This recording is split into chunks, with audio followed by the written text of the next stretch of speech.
Before we jump into the adventure, I want to take a moment to thank our sponsors, Roll20.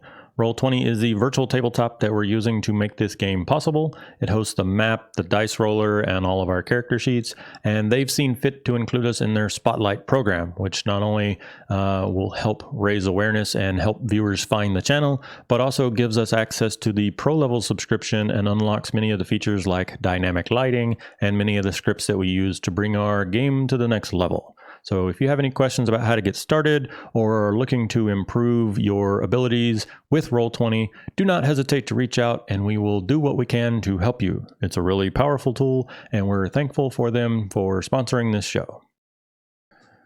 We are setting up. We're running a little behind schedule from gym and babies and stuff. Life. Yeah. Curtis is practicing to be a necromancer or something. I'm always practicing that. Yeah. All If that you- deadlifting. Yeah. Oh, you. God damn it. Oh, God, that was... God damn it, Seal. You got me. Walk straight into it. I'm leaving. I'm done. Oh, yeah. I totally agree. I'm only here because I'm contractually obligated at this point. Yeah. This is our protest. Yeah, like 3 more sessions and then Clay's out. And we're live with another episode of our Dragon of Icespire Peak adventure. I have a whole crowd of really cool kids and Curtis. So, Ben, since you are party designated recap guy, in or out of character, tell us what happened on our last episode. All right. Well, last session, we started with a little bit of campfire action. Longtooth whittled away, and I got a chance to unveil the epic poem I've been working on to tell our group's story. Zook approached Longtooth to show him a special wand that he had made, and it seemed to hold several fireflies that will help illuminate the way, as well as any traps or hidden doors. Longtooth begrudgingly took it, trading Zook for a whittled image of his legs dangling out of the mimic barrel. We entered a rocky canyon where 2 dwarves were supposedly excavating a dig site and needed to be warned of the dragon's activity in the area. There was a large stone and metal wall which seems to indicate the site, and inside we made our way through ruins until we met 2 dwarves. They told us of some ooze that was further on in the chamber and halting their process. So we struck a deal whereby we could explore the halls beyond while clearing out any enemies we faced. We did battle with the 2 oozes that turned out to be ochre jellies. They split again and again while I failed on several more spells, but the rest of our group was able to handle it. I had faith in all of them. Zook had an especially cool new device, which seemed to be a scorpion that was incredibly effective against the jellies. We then spent a good amount of time exploring the ruins, which turned out to be a temple of sorts. Longtooth very begrudgingly used his new wand to discover a hidden cache which contained a massive number of dwarf skulls, and amid the skulls there was a small box that he's yet to open. We found several secret doors and tunnels, eventually deciding to dig out one of them. Inside was an obviously trapped statue holding a gem. We spent some spells, skills, channel divinities, and a lot of time, but didn't come up with many ideas. So I tried to deftly switch out the gem in the statue's hand for a stone of relatively similar size. Of course, the statue showered us with gold pieces and granted us an amazing boon. No, it blew up and the gem melted away. Victorious as we were, we decided that we had explored the available tunnels, made our way off through the canyon, but were quickly attacked by 6 orcs. Through a myriad of spells, some of which actually worked, we were able to kill the orcs. I even got one, which surprised me as much as everyone else in the group. And there, in the box canyon, we ended our session. All right, so I believe the group had decided that y'all were going to basically make camp at the same place that y'all did on the way into that area because you spent the better part of a day in there, mostly because you spent something like 6 hours digging to get into that room where you were met with only an exploding statue. So, worth it. So it was dusk and, set up camp time on the end of the last session, but we'll go ahead and be starting off this session with the morning routine before y'all. I assume you are heading back to town? Question mark. I mean, I'm open to whatever y'all want to do, but it seemed like go get rewarded for all the stuff we've been doing was. Well, Retrieving high. a pelt first. And yeah, I then, think Oh. we were going to stop by the hill, Umbridge Hill, check on the midwife there, and recover that pelt. Okay. Since you are leaving a location, I need a D20 roll from somebody. Got it. Okay. totally in character. Yeah. Starting off strong, baby. Starting off strong. Stay on brand. So let me just do some quick math. Hexes on the map are 5 miles, and you can get 24 miles in a day. So you can do 5, 10, 15, 20. You can make it back to Umbridge Hill, talk to the lady, and probably still make it back to Phandalin before dusk. There is nothing that's going to interrupt you on your march to Umbridge Hill, but as you arrive at a new location, I need a D20 roll, because that's what the box tells me to demand every time you leave or arrive. Oh. After this adventure, I'm gonna tell y'all what that 5 just did, and it's pretty sweet.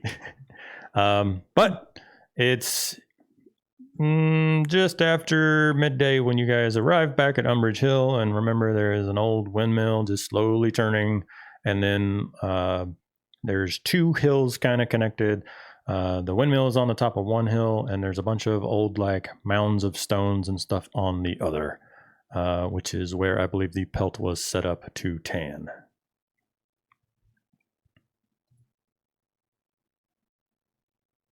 You're there. Well, Longtooth is going to go check out his pelt to see how it's held up over these days since he's been gone. He'll leave the talking to the talkers. Got it. Jammer likes to talk. Yes, I will march forward and rap on the lady's door to see if she's around. She does answer the door. I am trying to remember her name.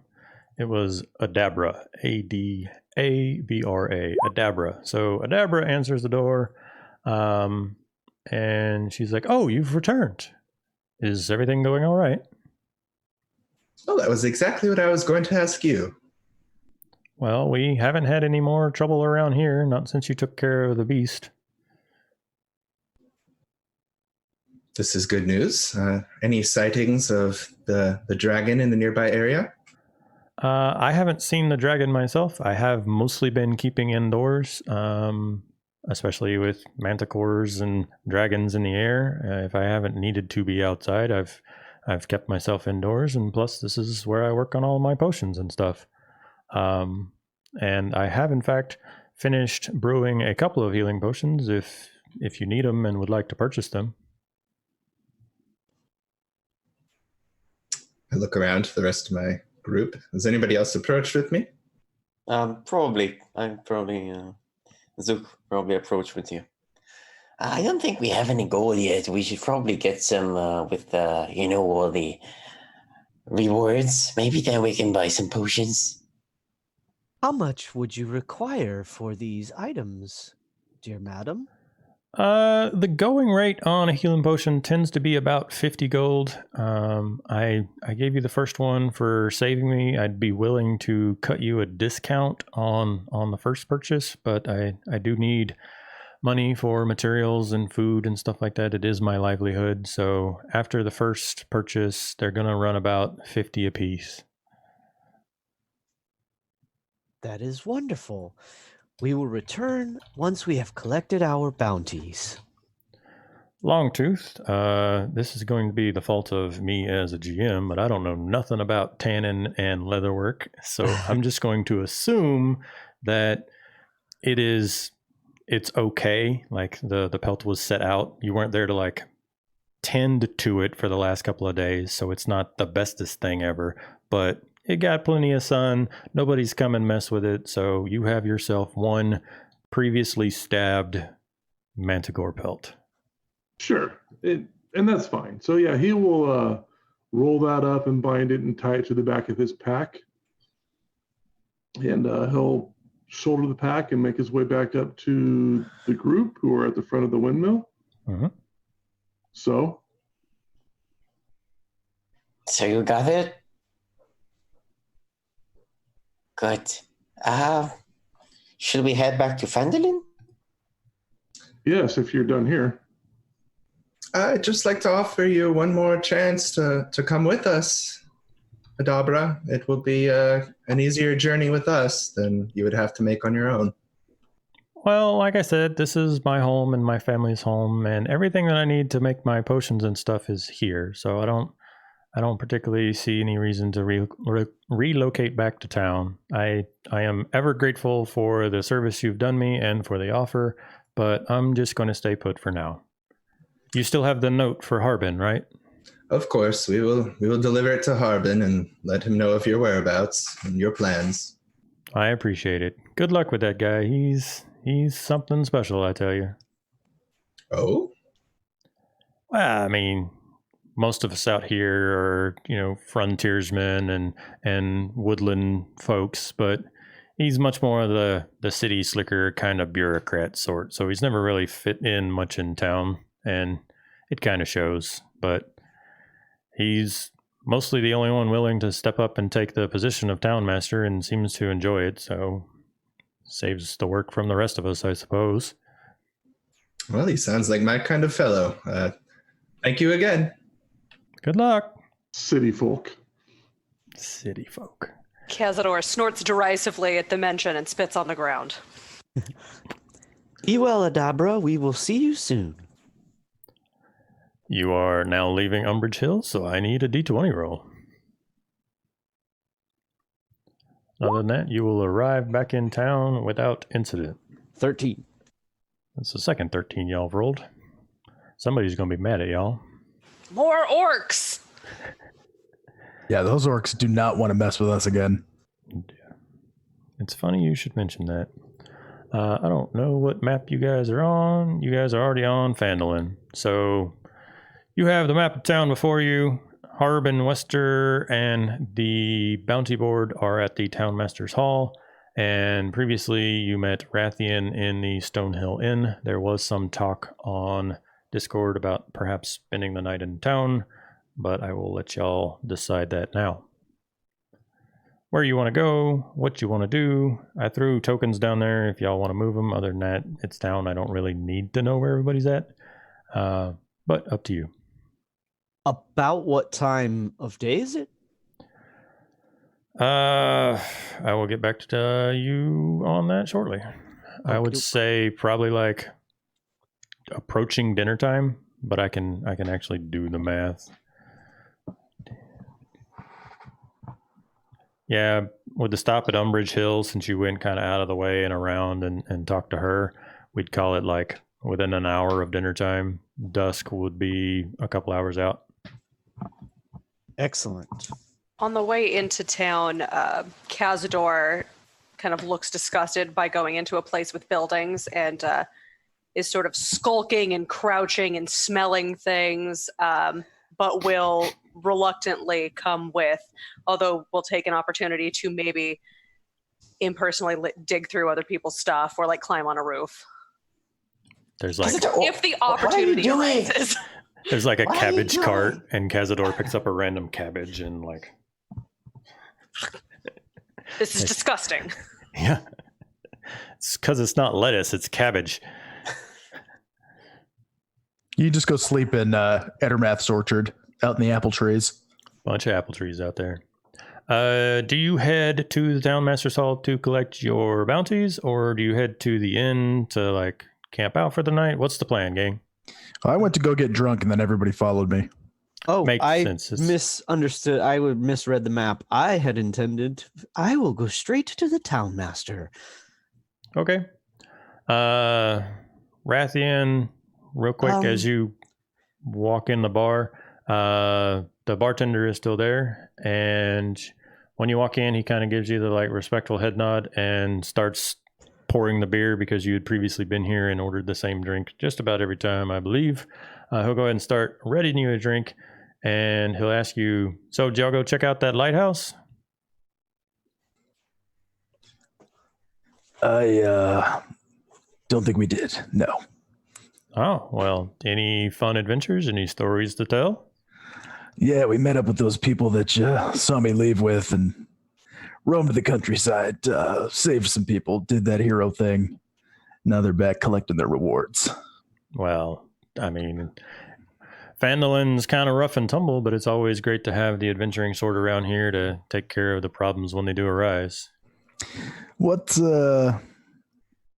was the deal with that lighthouse? There's just been a couple of rumors around town.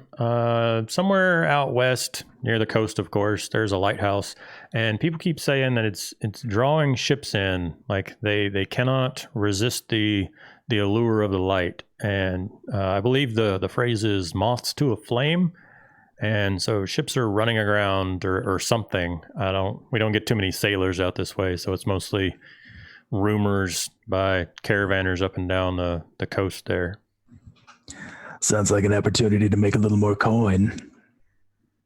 I mean, depending on whether people out there need help or whether you're just looking to go digging through ships running aground on the rocks, there's bound to be something out there. Longtooth will toss a couple coins on the bar, reach behind the bar, grab a bottle and a glass, and make his way out to the front porch. So he'll sit out front of the bar as the night comes on. Okay. Drinking. This Stonehill Inn is a big, like, 2-story stone building, but the front porch is that very rustic looking. The actual planks themselves are very rough boards, but then the posts holding up the awning are literally just like still the trunk of trees. Like they still have the bark on them in some places, like that rustic cabin look. And you can find yourself a seat out there and just kind of watch. The front porch looks out on the town green basically, and it's nearing dark, so all of the trader carts and stuff like that are pretty much buttoned up, but there are people mulling here and there, and especially as prospectors and stuff come out of the hills and come into either the bar or the prospectors place. I forget what it's called. There's a miners exchange, I think is what it is. But people are coming and going and minding their business. Alum, you went to the townmaster's hall. What are you doing?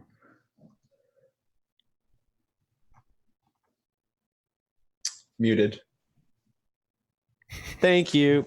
Yeah, Alum would have at the very least collected Gemril to, mostly because he has the letter from Adabra, and then just head straight up to the door, Okay, so you knock on the door. Mr. Harbin, are you in there? You hear some like shuffling around inside, and then like wooden chair legs on wooden floorboards kind of scraping, and then a voice would say, if you're a dragon, just know that I am far too thin and bony to make a good meal. Alum turns to Gemril and says, is he joking? I'm not sure, but no dragon here. I wouldn't know of any dragon that would knock on a door, just so you know. Well, you never know, and I hear they're quite cunning creatures, so just got to be sure. Oh, well, thank you for the warning in that case. Actually, we have returned for the bounties. Oh, well, which one did you do? All of them. All of them? All 3 that were out there? More or less, yes. But, it depends on Alum. I'm not sure if we discussed if we had any of the items we wanted to give away. You're talking for the Nomengard quest, right? I am talking. At least 2 of them. Perhaps I should let you negotiate. Sure. Okay, so y'all have done all 3 quests. I have to swap windows so that I can see it better. It was 50 gold for Dwarven Excavation. It was either bring him the items, or if you don't give him any of the items, he'll pay you 50 gold for Nomengard. And then for Umbridge Hill, I think it was just 25. Yeah. Let me verify that on Nomengard. If you bring back something useful and don't want to keep it for yourselves, then he pays you 50 gold. If you keep the items, he doesn't pay you. So we've gotten. Alum is wearing the hat. Mm-hmm. I think someone took. Did Zook take the wand of pyrotechnic, or maybe Jamril? I think I took the one. Jamril took it. Okay. What were the other 2 items? I can go back and look. I forget. Clockwork, something. Oh, Clockwork Rathian's using necklace. that, right? Rathian should have taken it if he didn't. Yeah, I've got it. And then what was the last one? One of pyrotechnics. How did I king? The other 2. What were the other 2? Oh, the collapsible pole. Mhm. Yeah, so we're probably keeping everything. Yep. So I will produce the note from Adabra, and I will show it to Mr. Harbin and say, Adabra, she wants to stay in her family home, which is understandable, and she was under assault from a magical creature when we arrived, but we were able to deal with that, so. It wasn't the dragon, was it? No, it was something called a manticore. What's a manticore? A terrifying creature. I would stay away from them. I plan to. I feel I'm quite safe here in my building. Yes. So here's a note from her, and then we met with the dwarves at the excavation site. Well, hang on. One thing at a time. And so the door is still closed and locked. He did not come outside at all. You're talking through the door. Oh. Do you slide the note under the door? Mhm. Okay, so you start to put the note under the door, and before you can really push it, you hear his hand slap down on the floor, and it slips under the door. I don't know if you've ever had a cat and teased it under the door, but that, paw yoink. And so he you hear him reading aloud quietly under his breath as he reads the note from her and goes, well, it seems I owe you 25 gold pieces, so here we go. And then you hear the noise of a single gold piece being put down on the wooden floor and then slid out from under the door, and he goes 1, and he puts another one on the floor and he goes 2, and he puts another one on the floor and goes 3, and all the way up to 25. Jamril, is this typical 7, for your society? 8, this would 9, be very rude 10, where I come from to 11, not be invited inside. 12, Yes, it's a little 13, bit strange, friend. 14. Mr. Harbin, we're all friends here. Don't make me lose count. 15, 16, 17, This guy's really weird. 18, 19, 20, 21, Fish poop. 22, 23, 24, That's right. 25. All right, now what was going on? Well, it would be much easier if you would just, open your door here. No, not with a dragon in the area. I mean, I appreciate all the work you guys are doing, but I'm quite safe in here. Well, I assure you that no harm will come to you with Alum and myself here. We are great adventurers, as you know, of course. Well, especially if you did all 3 bounties. Yeah. Mr. Harbit, I don't want to terrify him. Never mind. I'm going to keep my mouth shut.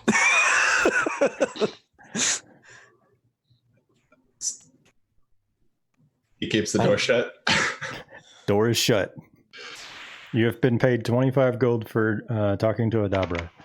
Okay, well, before you count out 50 gold pieces, we'll have to talk about the door again. But we also spoke with the Dwarven Excavation, and they were already aware of the dragon and its activity in the area. But they're both safe. They are safe. Okay. We helped them clear out a little bit of their tunnels, but inside, they're safe from the dragon. Got it. That's good to hear. Do you have any proof? I don't believe we have proof of that one. I thought they gave us something as well. I mean, I know they gave us the sending stones. Oh, yes. They did give us some sending stones. Oh, yeah. I do seem to recall that they were bragging about those before they set out. Okay, well, put them down where I can see under the door. Mr. Can't be Harbin, serious. Wheel will protect you. And to truth be told, the dragon could probably crush your house if it really wanted to. Why do you got to bring this stuff up, man? Why are you going to try and scare me like that, Mike? I apologize. I am very unfamiliar with the customs of this land. Well, let's not go claiming dragons or knocking down anyone's houses, and we can just move on. So you have the sending stones. That's 50 gold. 1, 2, 3. You wanted it in gold, right? Not silver? Unless you 5. have platinum. Maybe some 6, 7, 8, 9, 10. Do you want the rest in platinum? I might have some around here. So we'll try to confuse him with the counts. No. I think it'd be easier to split up if it were gold, to be honest. 11, 12, 13. No. Yeah. Is that a dragon? Run for your lives! Imitate some footsteps, like running away. Make a deception check.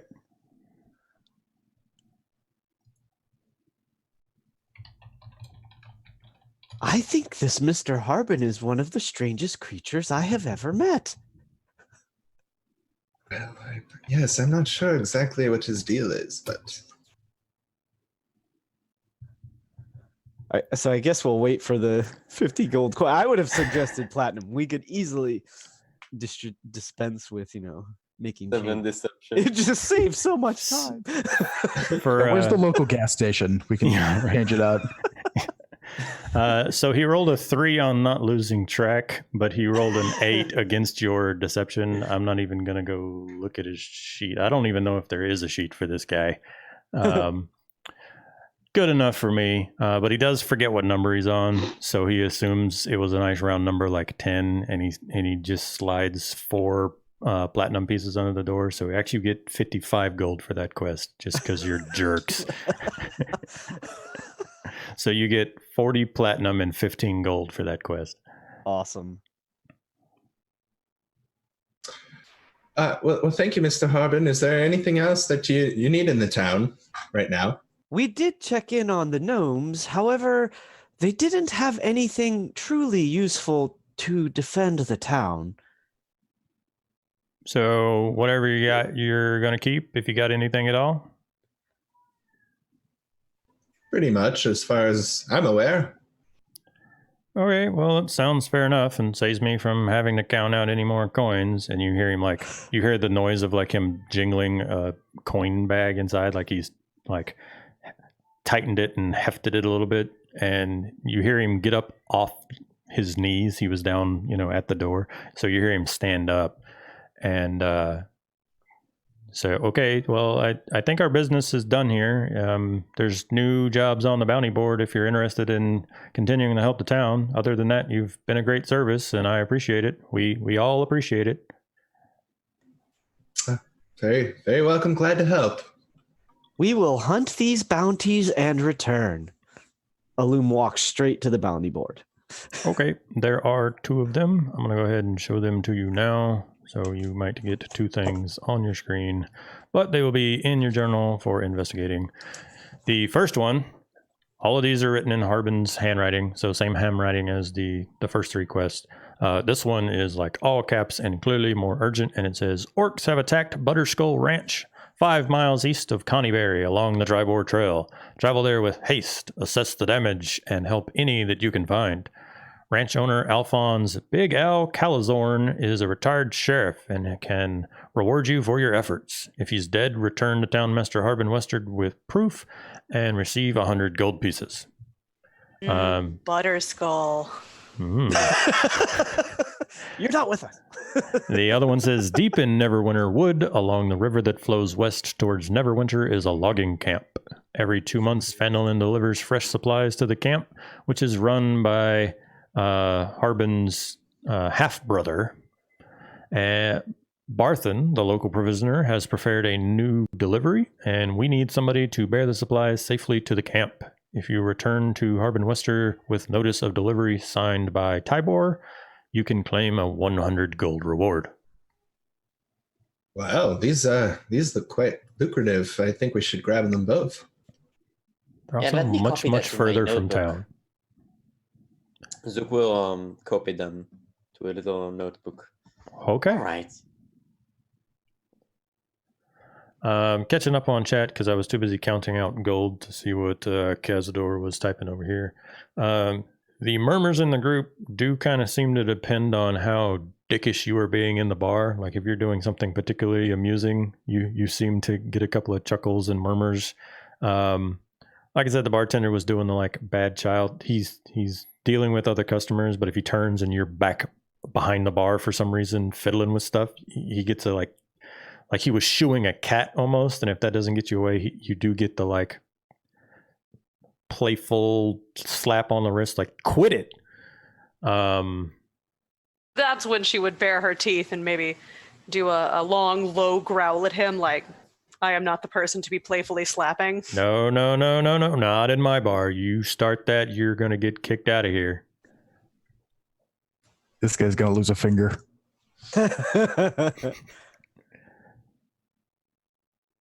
Cazador is just going to stare him down for a very long, uncomfortable time. Make an intimidation check.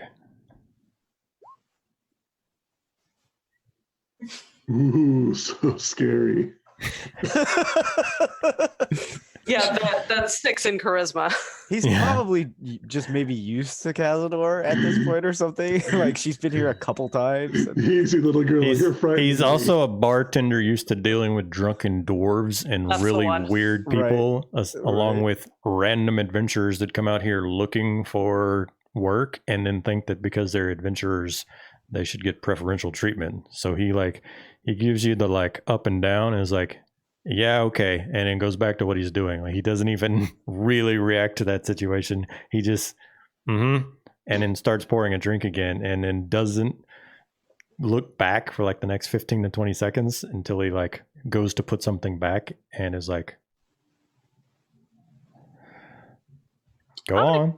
I'm going to keep fucking around in his bar. Got it. Well, I'm going to move. I'm not going to stay behind the bar. Really, I was just curious what was back there. But yeah, I'm going to try doors. I'm going to... there's a door into the kitchen, and then there are stairs that go upstairs. Oh, let's go upstairs. You go upstairs, and it's just a single hallway kind of down the center of the building, and there are, call it, three doors on each side of the hallway. I'm going to try some doors. This is why we can't have nice things. Yeah. This is why we went outside. So you try the first door and it's locked. You try the second door and it's locked. And you try the third door on, we're going to say just the left. You try that one and it opens and it's just a standard like inn room. There is a one bed in here or 2 single beds in here. And then like a small like wardrobe that's also empty. I'm going to look through everything, but with the delicacy that I've looked through everything else so far. Like digging through the nightstand drawers for the Bible. Yep. Got it. So you muck around for a little bit, but there's nothing that really catches your interest. You like fuck up the sheets on the bed real good and don't find anything really cool. You take the pillows out of the pillowcase for no reason. And you're like, okay, well, nothing exciting in here. Yeah, this and is even boring. though even though the rest of the rooms are probably exactly the same, I guess I'll try more doors. No, is there a window out of here? Yeah, we'll say so. I'm exiting via the window. Okay, we'll say that the window is actually on the east side, so the right side of map, the lower right side of the building. So it looks out towards that big decrepit manor up on the hill. And it's a second story drop, but out you can go.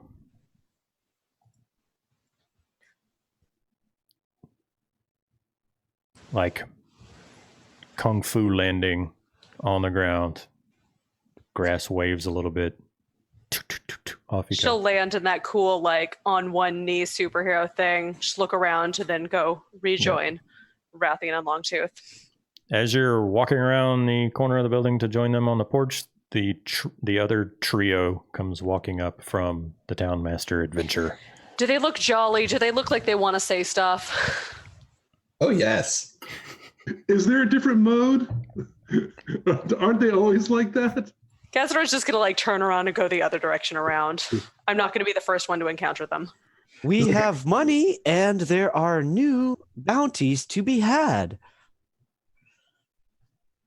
I don't think she cares. So you're telling me you need another guide? Well, yes, and don't you like money? Yeah. Longtooth has his hand out. He's Right. Pretty waiting. partial to it. Yeah, let's split it. How much was it in total? Like, 90, I think, right? 55 got- and 25? 50 and 25, and then the extra 5 from him losing track. So 80. 80. 80. Yeah, sorry. 80. But it's 40 platinum and 40 gold. Or 40 gold in platinum and 40 in gold. So drop a single platinum piece into Longtooth's hand.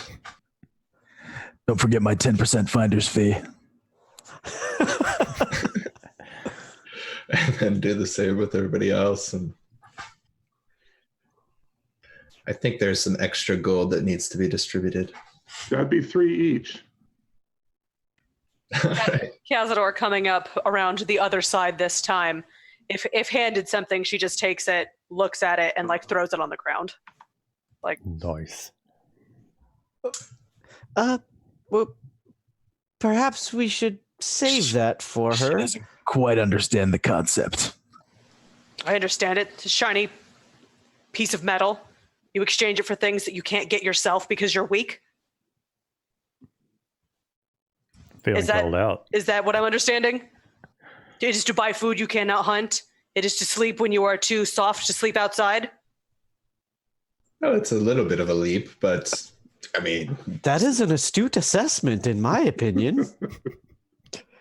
I I've mean, if never you can think- considered it that way before. Sure, if you think you can do everything on your own, definitely, yeah. Well, then there it is. If you would like it, you may have it.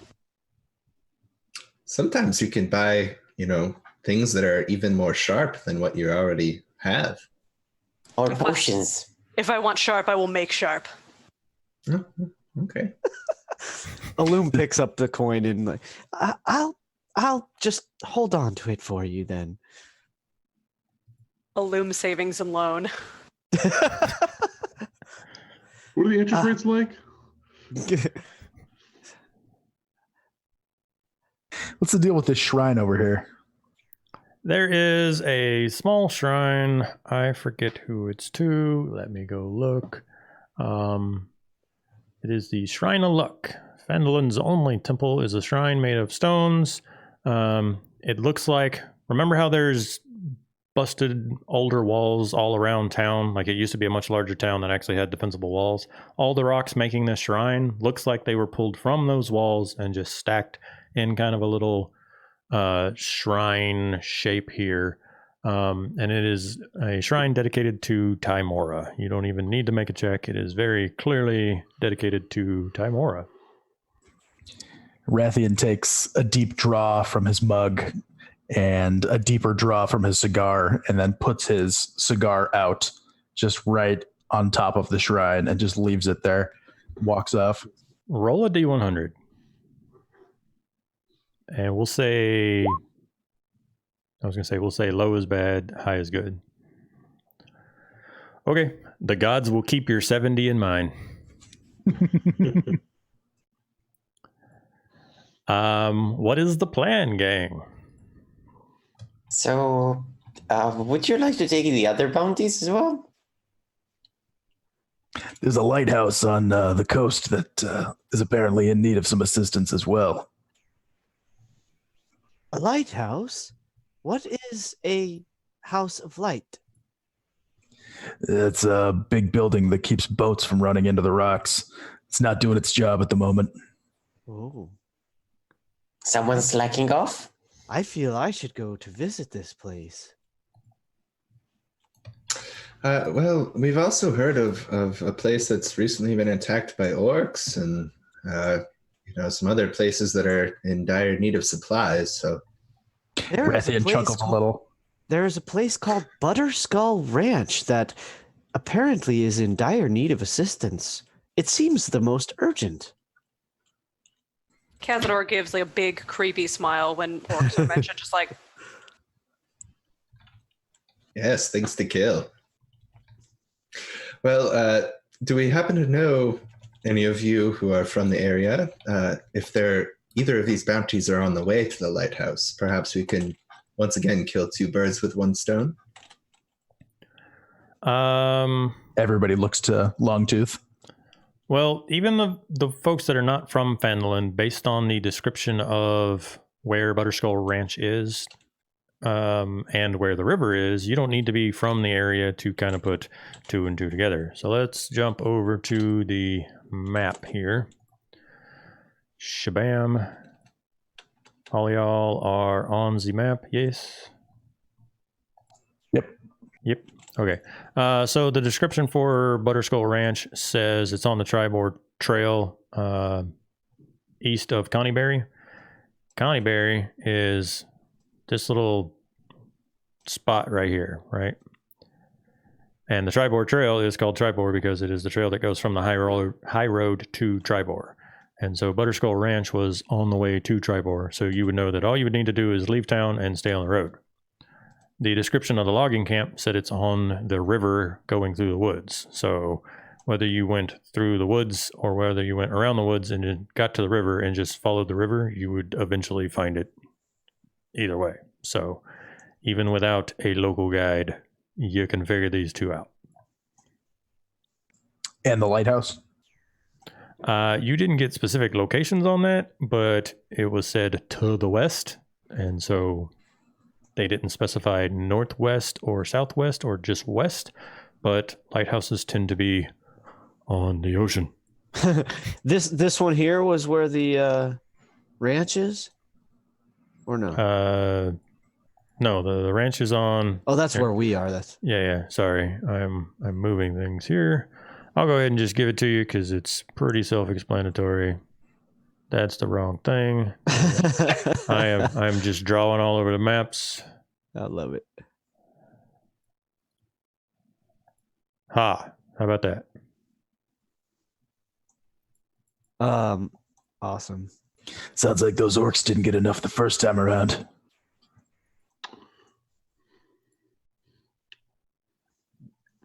We Well, the can orcs we go and fought were help. far to the south, and this is across to the north. May not be the same tribe. Orcs are orcs. Well, Sure. what does everyone think? How large is this parcel of supplies that needs to go to the loggers' camp? We will have to check with Barthen. Yep. And being in town, in and out of town, you and Rathian would both know Barthen's Provisions is the big building 3 down from the place where you're currently standing. You can see it from here. There's like 2 houses and then a big supply store. It's But I the one. assume it's closed, right? It's dark. People are going out for dinner. It's like getting it's getting toward closing time, but you also know his house is right behind it. You should be back on the town map now. You can see the supply store is here and his house is right behind it. So up to you on whether you think knocking at like supper time is a dick move or not.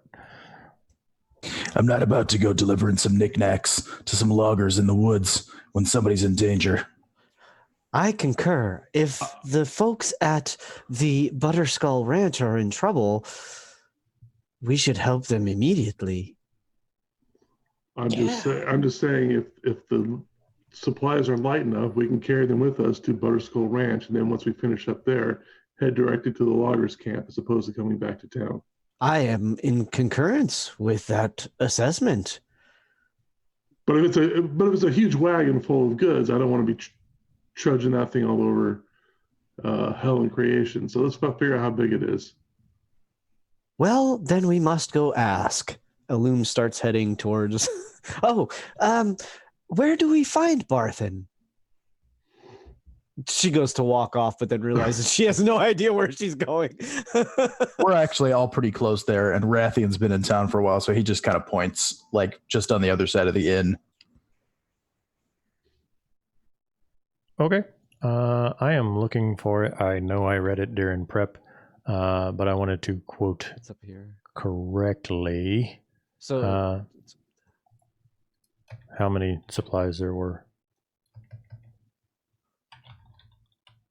But I can't find it. Found it. So if you go by the supply store, Barthen is like, he's in there. He's an aging human. He's got like some sweet mutton chops, and he's like clearly shutting down shop, but he is still in there. And it's him, and there's like two younger male humans that he's clearly kind of bossing them around. You know, you clean that up, you move those crates over there, and they're shutting down, but the door is still unlocked, and you can go in there. did everyone see the breakdown of the coinage? I put it in the chat in Roll20. Yeah, I got it. Cool. So Illume is going to walk right up and say, good evening. Is Barthen present? Yep, that's me. What you need? She does her typical bow and says, greetings, Master Barthen. My name is Illume, and we are here for your assistance, I suppose. There was a bounty. You have some goods. You're here for the job. Correct. All right. Well, I've already had my boys load up the cart. Shouldn't be anything fancy. I just need y'all to take the cart and take it to the logging camp and then get the letter signed by Harbin's half-brother. Yeah, we're not moving a cart. We need to go. Oh. Well, you don't have to. I'll give you the ox. Like the cart comes with an ox. Are these supplies worth more than the lives of the farmers at Butterskull? I don't know what's going on out at Butterskull. I was just told to give whoever supplies. So, like I said, I've had the boys load up the cart. Vincent, my trusted ox, is ready to haul it. And if you're willing to take the job, then the job's yours. But did Longtooth come with us? No. Yeah. He doesn't bother a guy at dinner time. No worries. I'm just checking. But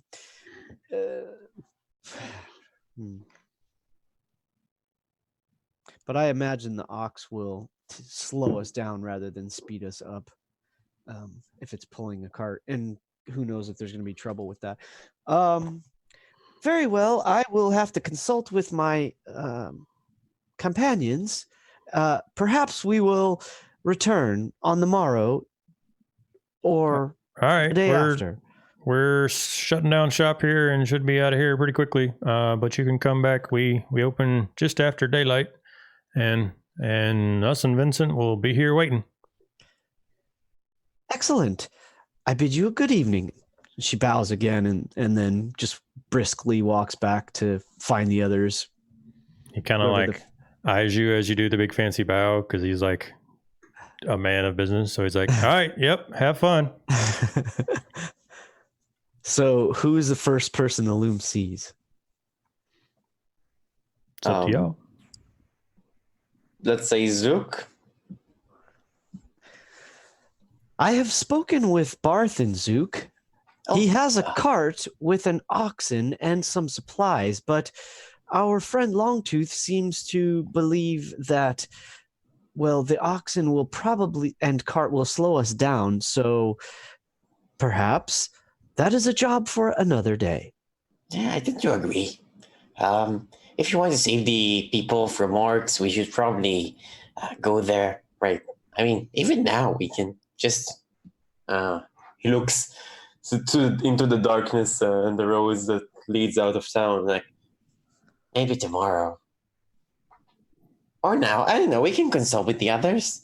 Let's find them. They're probably in the tavern. If enough time has passed that they've already placed a bounty regarding these orcs' attacks, it could already be too late. We need to go as soon as possible. Right. So we can go now, I suppose. I am willing to leave. I would like a bath, but I suppose that can wait. Where are the others? I don't see. Oh. And is Cazador just sort of like wandering around the square? Yeah, like occasionally you'll just see her pop out of one shadow and into another one. Yeah, awesome. Looking in people's windows. Cazador? Cazador? She'll try to get her attention. There's a super cute baby behind me. You guys can't see it because she's not on camera. What? Well, we're going to collect the others and leave right away if you wish to join us. Very well. Let us go.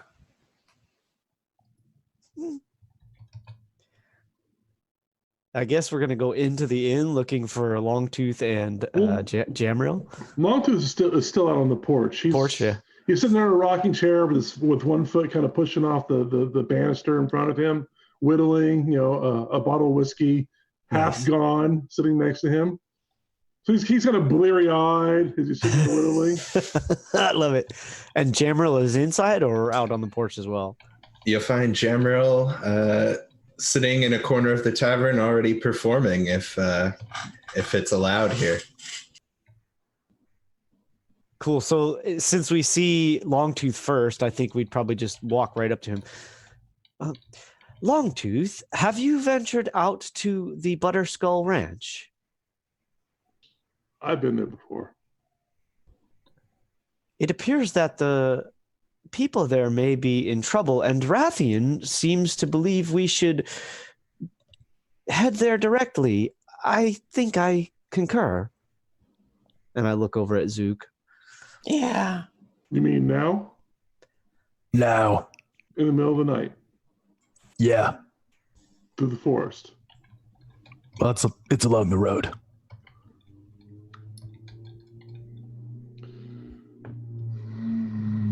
If we wait until morning, we might just be showing up to a graveyard. He's so emo. Cazador is going to give Rathian a pretty quizzical look that he is concerned about strangers' well-beings. The bounty does say that if they are already dead, we can still claim the 100 gold. Rathian, Forgive me if that seems morbid. If someone had just run into town screaming about orc attacks, I would probably be with you. The fact that this bounty has been sitting on that board for who knows how long, the fact that I'm half drunk, the fact that trudging through the middle of the night and getting there tired to fight a band of orcs, none of that sounds good. I say we go in the morning. When we can see, when we can see, and we don't have to announce our presence by torchlight.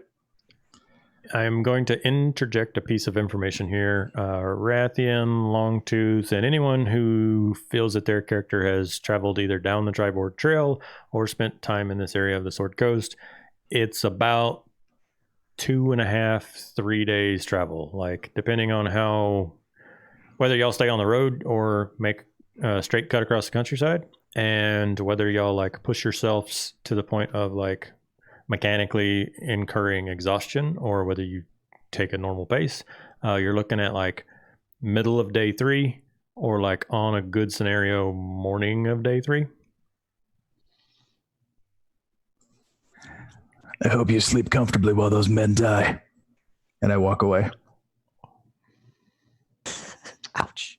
He tops his glass off. Very comfortably. Yeah. You triggered his bond. Oh no. Oh. I'm also going to interject another thing here that your standard like party for the Essentials Kit wouldn't have, but since we have someone from Phandalin, I enjoy like interjecting these little tidbits. Longtooth, being from the area, you know that it is called Butterskull Ranch because Big Al, he used to be a sheriff out in Tribor, retired, doing nothing all day, didn't really suit him, so he claimed himself a set of land, and he's been selling Butterskulls. He has made a wooden mold basically in the shape of a humanoid skull, and he churns butter and fills that and then lets it harden and then takes the mold off and sells literally like humanoid skull sized chunks of butter. And it's like, I fucking want that in real life. Weirdly, How can I say it? it's weirdly morbid, but like folks seem to enjoy the like novelty of it. Also so kind like, of cool. yeah, like there's probably one or two tables in the inn that have like, now that you think about it, you're like, oh yeah, it totally used to be a skull before a bunch of prospectors used it for butter. So there's that. I am going to get a bath then, and we shall leave in the morning. And Illum will go in, and for the sake of brevity, yeah, she just wants a room and a place to wash up. Longtooth will finish off Rathian's abandoned ale because he walked off. And he'll kind of arc an eyebrow at Cazador before he walks off to go to sleep in his cabin. Like, are you coming? She just kind of slinks off. I was actually going to just, since everyone's here, I'm just going to duck into this orchard and sleep in a tree. Nice. Got it. Amazing. So Longtooth's plan is just to be back here at the crack of dawn, ready to go. Okay. For the sake of brevity, since I want us to be able to wrap things up for the session, let's just, anyone who sleeps in the inn, please deduct the standard fare of inn. If you want food, cool.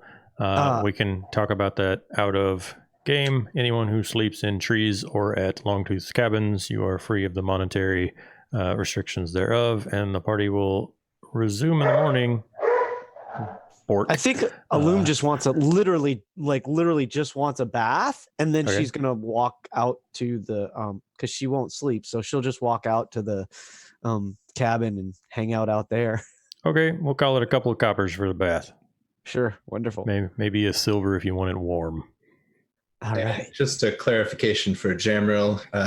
Using his feature by popular demand, I think if he performs, he doesn't have to pay for a room. You can definitely do that, and I'm sure that certainly seals getting Cazador out of the building. Cazador's really disappointed because Illum was just finally starting to smell decent. Got it. That mask has been on there for like 3 days straight. So. Oh yeah. Yeah. It seems Musk. that way. No, at least no one has seen her take it off at this True. point. 3 o'clock in the morning, she's like,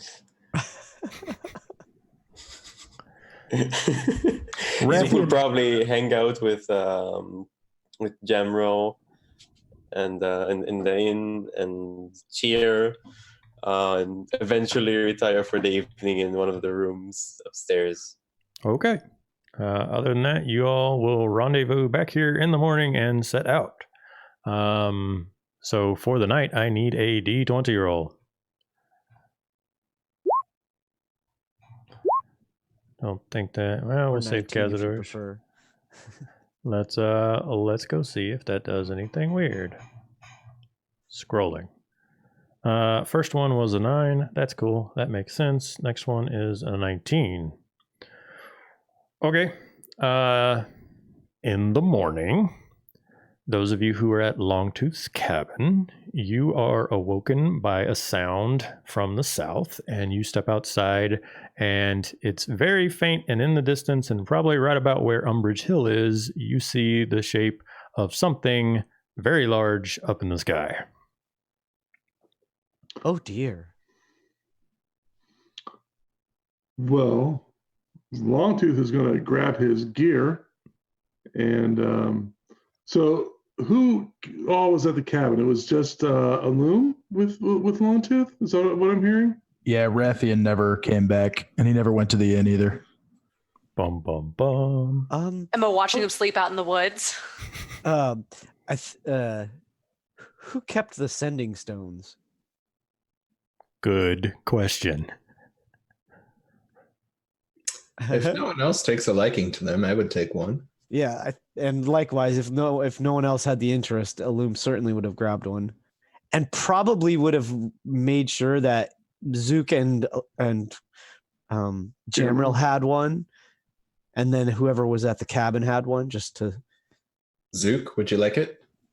Sure. All right, you've got that one. Okay, so Loom says, after saying like, "Oh dear," and recognizing that Longtooth is like preparing himself, she's gonna start like she shakes the stone because she hasn't really used it yet, so she shakes the stone and just like Zook, can you excuse me? Had to clear my throat. Zook, hello. How does this thing work? I believe it lets you cast Sending as if the spell. Okay. So I wrote the thing on the thing. I don't know if I gave y'all the thing. Yeah. It essentially it does. So that was just me being silly. No, so I'm in case you didn't know, I wanted to clarify. So my perfect. bad. So after a moment, she sort of figures out what she's supposed to be doing, and then says, essentially the message Zook is getting is Zook, we see the dragon, and perhaps is the dragon, and it seems to be up by Umbridge Hill. Can you hurry and get the others and come to Longtooth's cabin? Zook will eventually respond. What? It's so early. Dragon? Oh my. All right. Let's do this. Awesome. Those of you at the cabin, you see it like, again, it's probably an hour and a half walk away, but it's circling, like not just at Umbridge Hill, it's sweeping through the countryside and surrounding areas, but is definitely to the south of Longtooth's cabin in the area of Umbridge Hill. And so you see it, and then it heads south, and you lose it between hills or, over the horizon, and then it sweeps back around a little bit later. So Longtooth is going to motor his way into town square, and he'll call out for Cazador and Rathian. Hopefully they hear. If they don't, well, that's on them. Yeah, and on the way, like once she realizes that Longtooth's not heading towards Umbridge Hill, but actually going into the town, she'll just fall in line behind him, and then she'll use the sending stone to basically amend her message to Zook. Zook, we are coming to town. We'll see you shortly. And then she goes to the other three rather. So, Jamril, Longtooth and I have seen the dragon in the air. We are on our way back to town. Good morning. And then another message for Rathian and Cazador as well, to just basically say like, meet at the inn. Can you send to other people? Yep. Oh, that's right. I'm forgetting. Yeah, They're like walkie-talkies. Yeah, that's right. It's from one stone to the other. So just as Zook received the message, he runs up to Jamril and wakes him up. Like, Jamril, there's a dragon. We need to go. Oh, dragon? Wake Really? up. Yes. Pack all your things. now. We need to run. All right, slowly rouses from bed. Quickly. As Longtooth left his cabin in Loom, you would see that he grabbed a longbow, like a birchwood longbow, and he strings it. Awesome. Which he did not bring with him on your original journey. Zook will try to get everyone he can until he receives the other message. And like, You're coming here? Okay. Sure. So no dragon, General. Just you can go back to sleep, I guess. False alarm. It's still down there doing whatever, but take a nap. Great. So, do either Cazador or Rathian appear in town square? How close were you when you shouted? I'm just over in the green. Like in the center of the square there, right? So just south of the Shrine of Luck, standing in the middle of the opening. Then I'm like 30 feet from you. Cazador has been just wandering around the town and poking around for the last probably 6 hours. So yeah, she's up. She started the morning with an apple and got halfway through it before she stuck it in somebody's mailbox or something completely asinine. Yeah, pretty much. As Rathian comes walking up, Longtooth looks at him. See, if we were gone last night, we wouldn't know about this dragon sighting. Yeah, great. Now we can die too. It's like the weirdest I told you so. If we weren't here, we wouldn't be heading towards a dragon right now. Well, I suppose we can collect the wagon.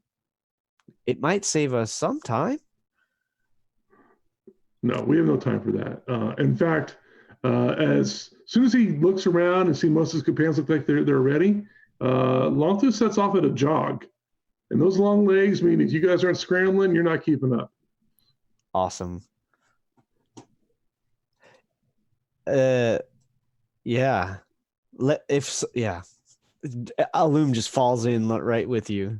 So you can kind of consider this an hour's worth of forced march, I guess, Seal, to see how quickly we can get down there and potentially save the ladies whose name I'm forgetting. Adabra. Yeah, Adabra Kadabra. Okay. Do you want to? Alum thought we were going to the Butterskulls. I didn't realize we were still going to go to Adabra, so that's cool. Yeah, no. Longtooth's heading towards the dragon. Do you feel like you would run to the point of incurring exhaustion, or like a solid forced march? Yeah, it's not like a full-on sprint, but okay. we are hurrying, right? Okay. We're taking this military ruck jog. Right. Got it. We're taking the same low terrain path we took going in originally to try and maximize our cover. But Longtooth's not so much about hunting the dragon as he's trying to make sure that she's safe. Okay. The dragon is still in the area as you get down there, despite the fact that technically the module says anytime you leave a named location, I have to check where the dragon's at. I'm not going to be like that asshole. So the dragon is technically still in the air. It's not like above you, but you can see it on the horizon, and then it, like I said, disappears, and a few minutes later it'll come. It's clearly like hunting. Dragon is in the area. Do you wish to proceed, yes or no? Oh, hell yeah. Yeah. Okay. So we are headed to Umbridge Hill. Does everyone want to take a bio break before a possible dragon fight? Yeah, that's probably a good idea. All right. Let us call it 10 minutes, and then reconvene just in case y'all decide to fight a dragon. You guys want to fight a dragon? Yeah, let's do this. Not really. We'll do the thing with the stuff. We'll see. Can we look at it first? We want to investigate the dragon. I don't know if we want to fight it. The Steve Irwin approach. No, man. Rathian's ready to fight. Yeah, I'm going to go poke it with a stick. He's an old soldier and he's dealing with stuff and he's angry, but his bond is that he will fight for people who can't fight for themselves. So he's going to go die for this lady on the hill. I feel you, man. So weird hill to die on, but all right. we ready to officially be back from break now? Let's do it. Yep. I'm excited to be a part of the plan. We are back, and these assholes have decided to go poke a dragon with a stick. So they are arriving at Umbridge Hill.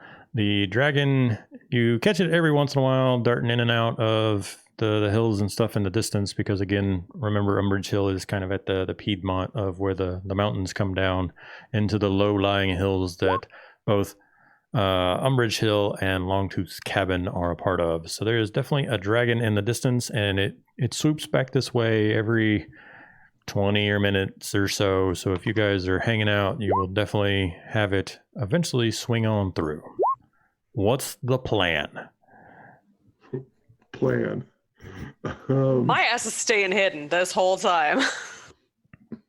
Glaive out in front, charging to. Actually, just a little note. Knowing that we were running, Alum would have cast Longstrider on Zook. So he would have 35 feet of movement instead of 25. So he's keeping up with Wholesome Cazador. thing I've ever heard. Thank you. You're so nice. Almost keeping up with Cazador. Yeah, she sees him like slowly starting to fall back and think like, oh, Zook here, and like, yeah. So if Longtooth thinks we're getting to the point where it's just a short amount of time before the dragon's going to be upon us, what he will do is he will stand within the guard of Rathian. His spear is it's stuck in the ground, and he has an arrow knocked in his bow. So that's kind of that's his holding pattern, right? So when this dragon appears, Are we wanting to sit in one spot and kind of wait on the next pass of the dragon, or are you still mobile and heading to Umbridge Hill? no, I think we're going to hunker down. Maybe in an area down there in the ravine where there might be some boulders or something that we could use as impromptu cover. I'd like to know: do we hear screams of the lady that lives here? Or do we see any signs of what's happening to her? Make a perception check.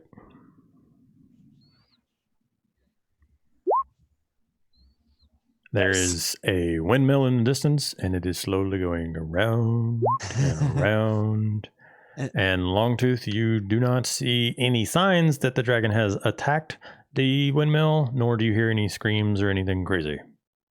Adabra! Shouting. The opposite of shouting. That 25 stealth check, though. I'm going to be a little ways away from him. Away from Shout Man. Yep. Away. Roll me somebody a D60. That's a 60. 60. What the fuck is this? Dungeon Crawl Classics? Yeah.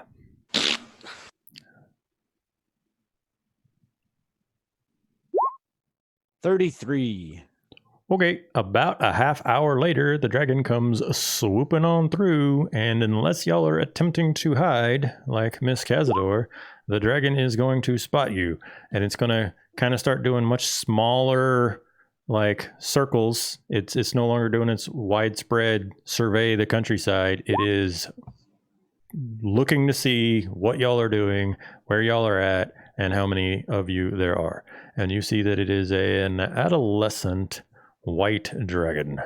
It's not super huge, but it's big enough to be concerned about.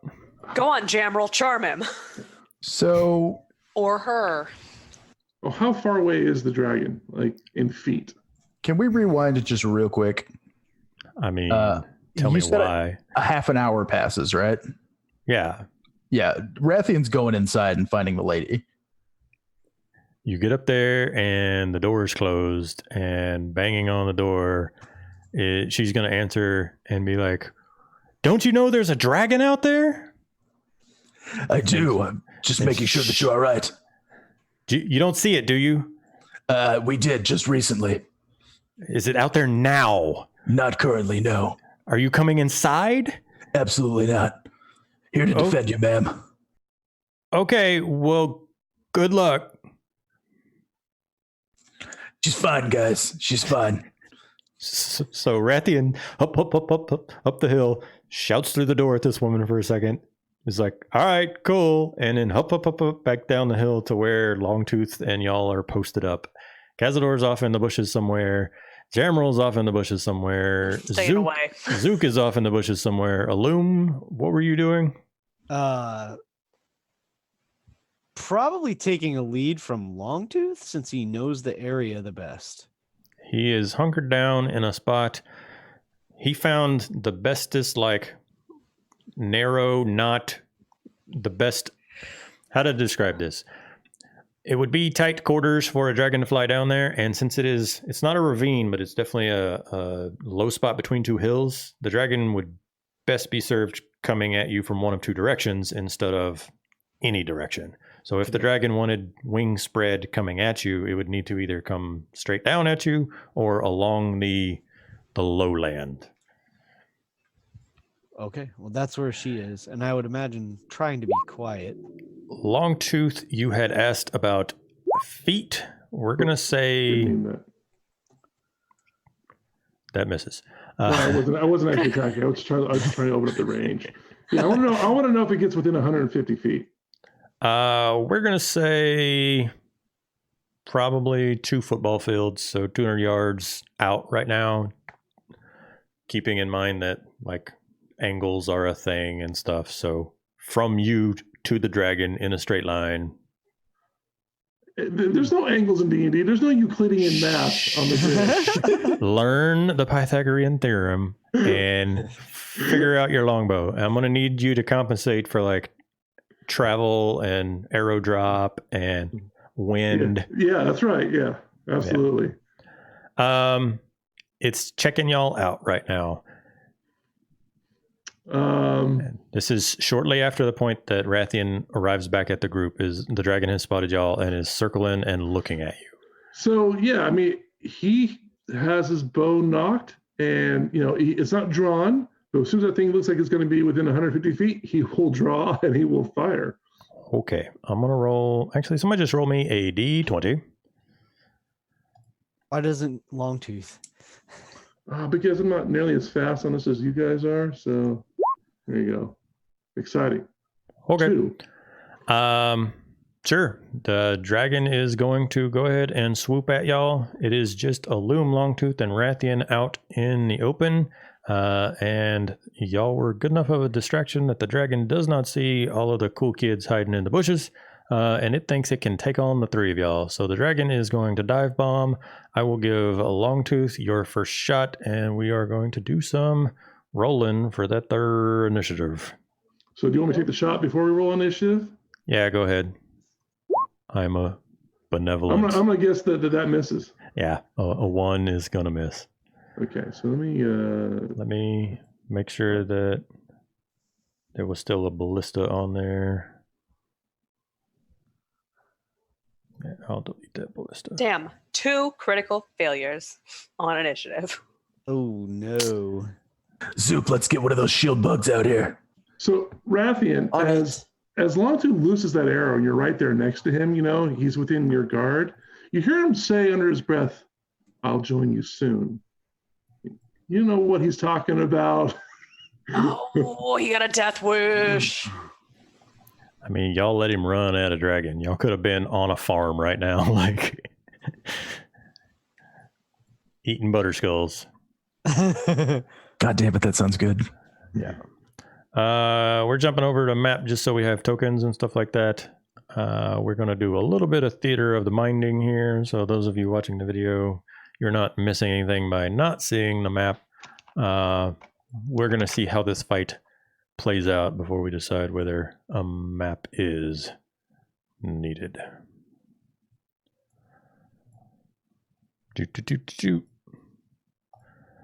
So the dragon is diving at you. Longtooth fires his first arrow, and the dragon does one of those like turns at 45 degrees, and the arrow goes right over its wing, and it is descending at you very, very quickly, and it's probably in the neighborhood of about let's call it 200 feet out when when initiative starts. So it went from 200 yards to like it's closing fast and dive bombing at y'all. Loom, what do you do? A loom is it's diving at us, yeah? Yeah. There's 3 of y'all standing out there. Longtooth's got his spear in the ground and like bow out. Rathian, I imagine, has glaive like ready to stab a like dive bombing dragon. A loom, you are there with the crowd. Everyone else like hid in bushes or trees or something nearby.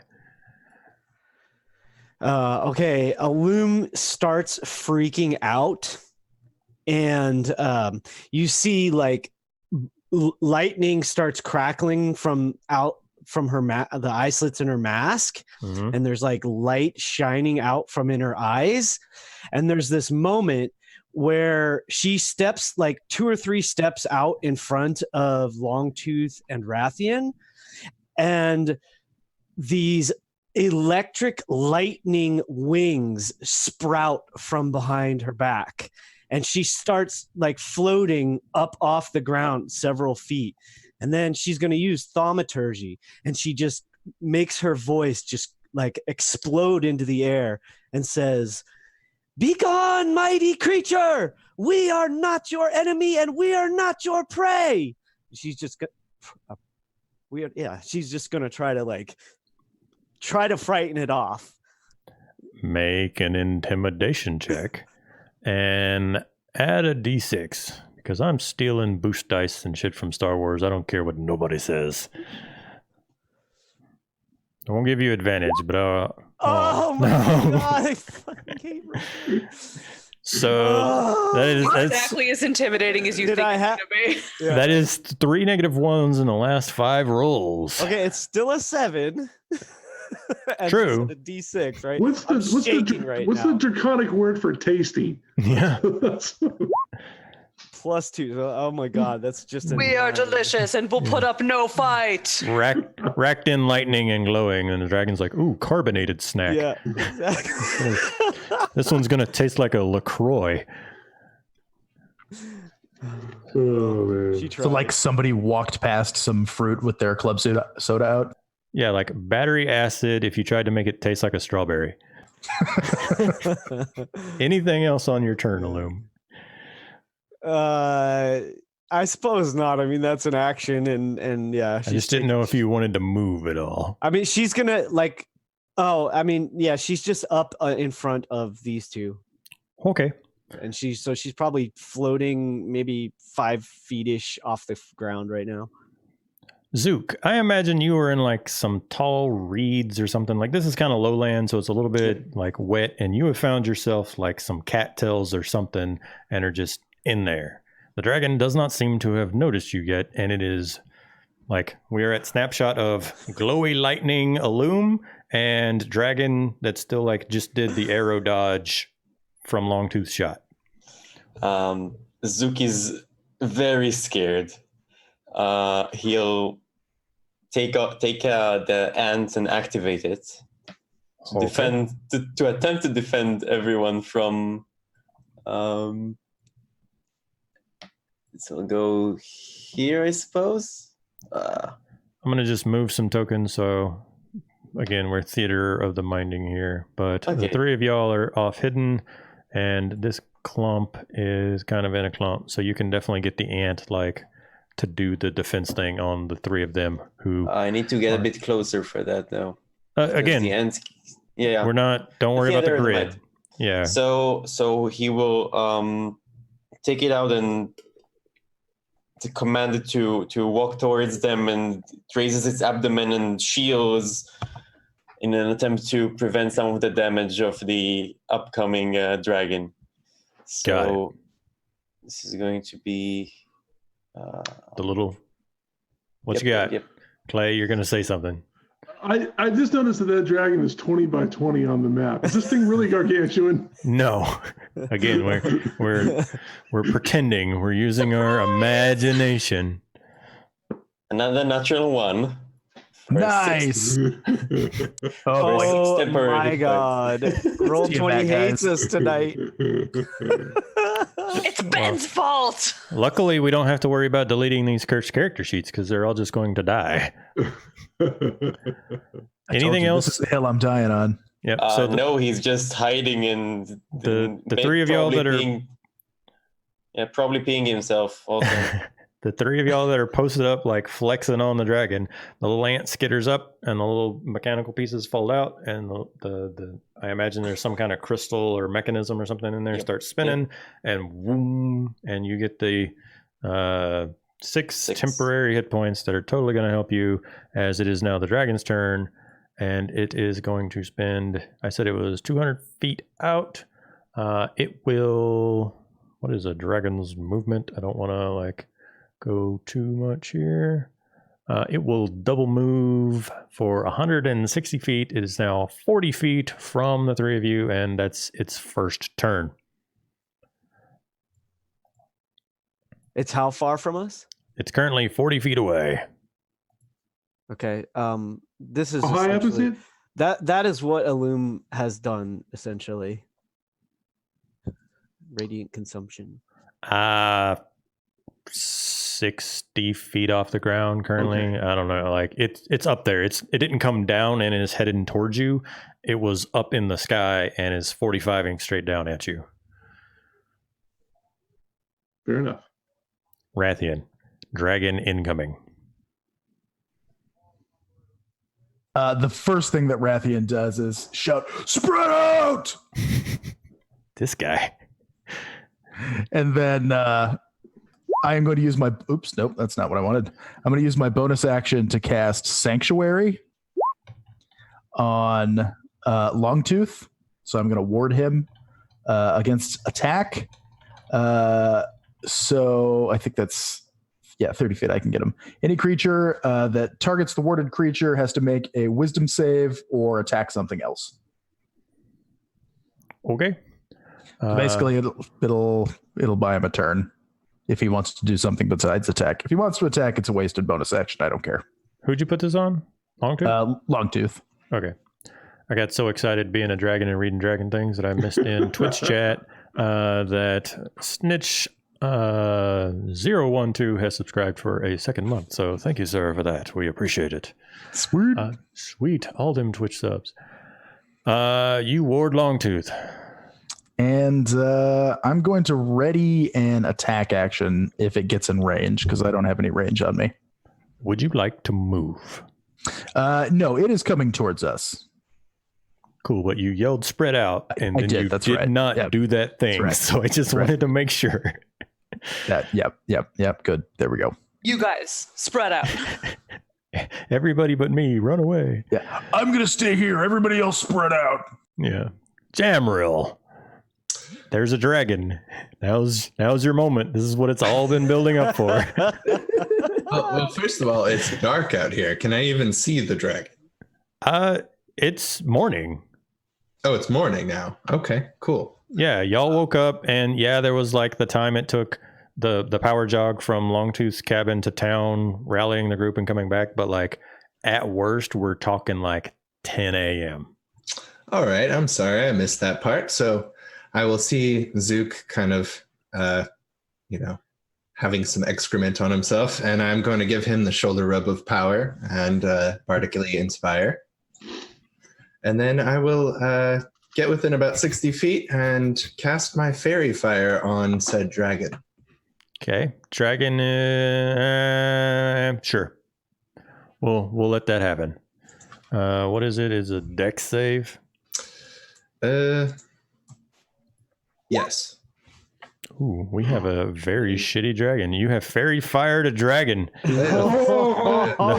first of Nice. Outlined in a light blue energy.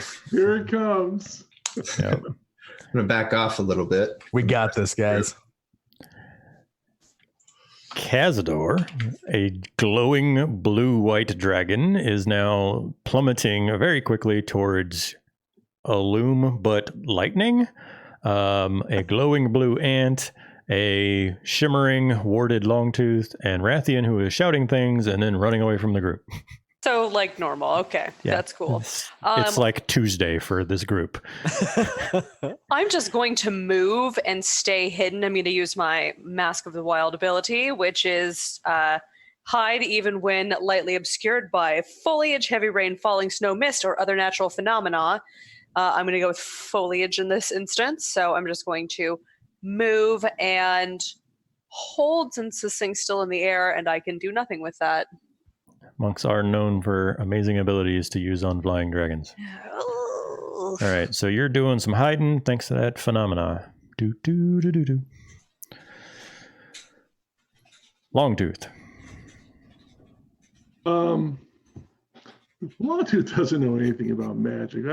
This spell that Rathian cast upon him, like he sees like this glow or something. He's like, he shakes that off, like whatever. And there's that moment like where he is beating his arrow as he's aiming at this dragon as it's descending upon him. Maybe the shadow is starting to fall over him, if that's what the camera looks like.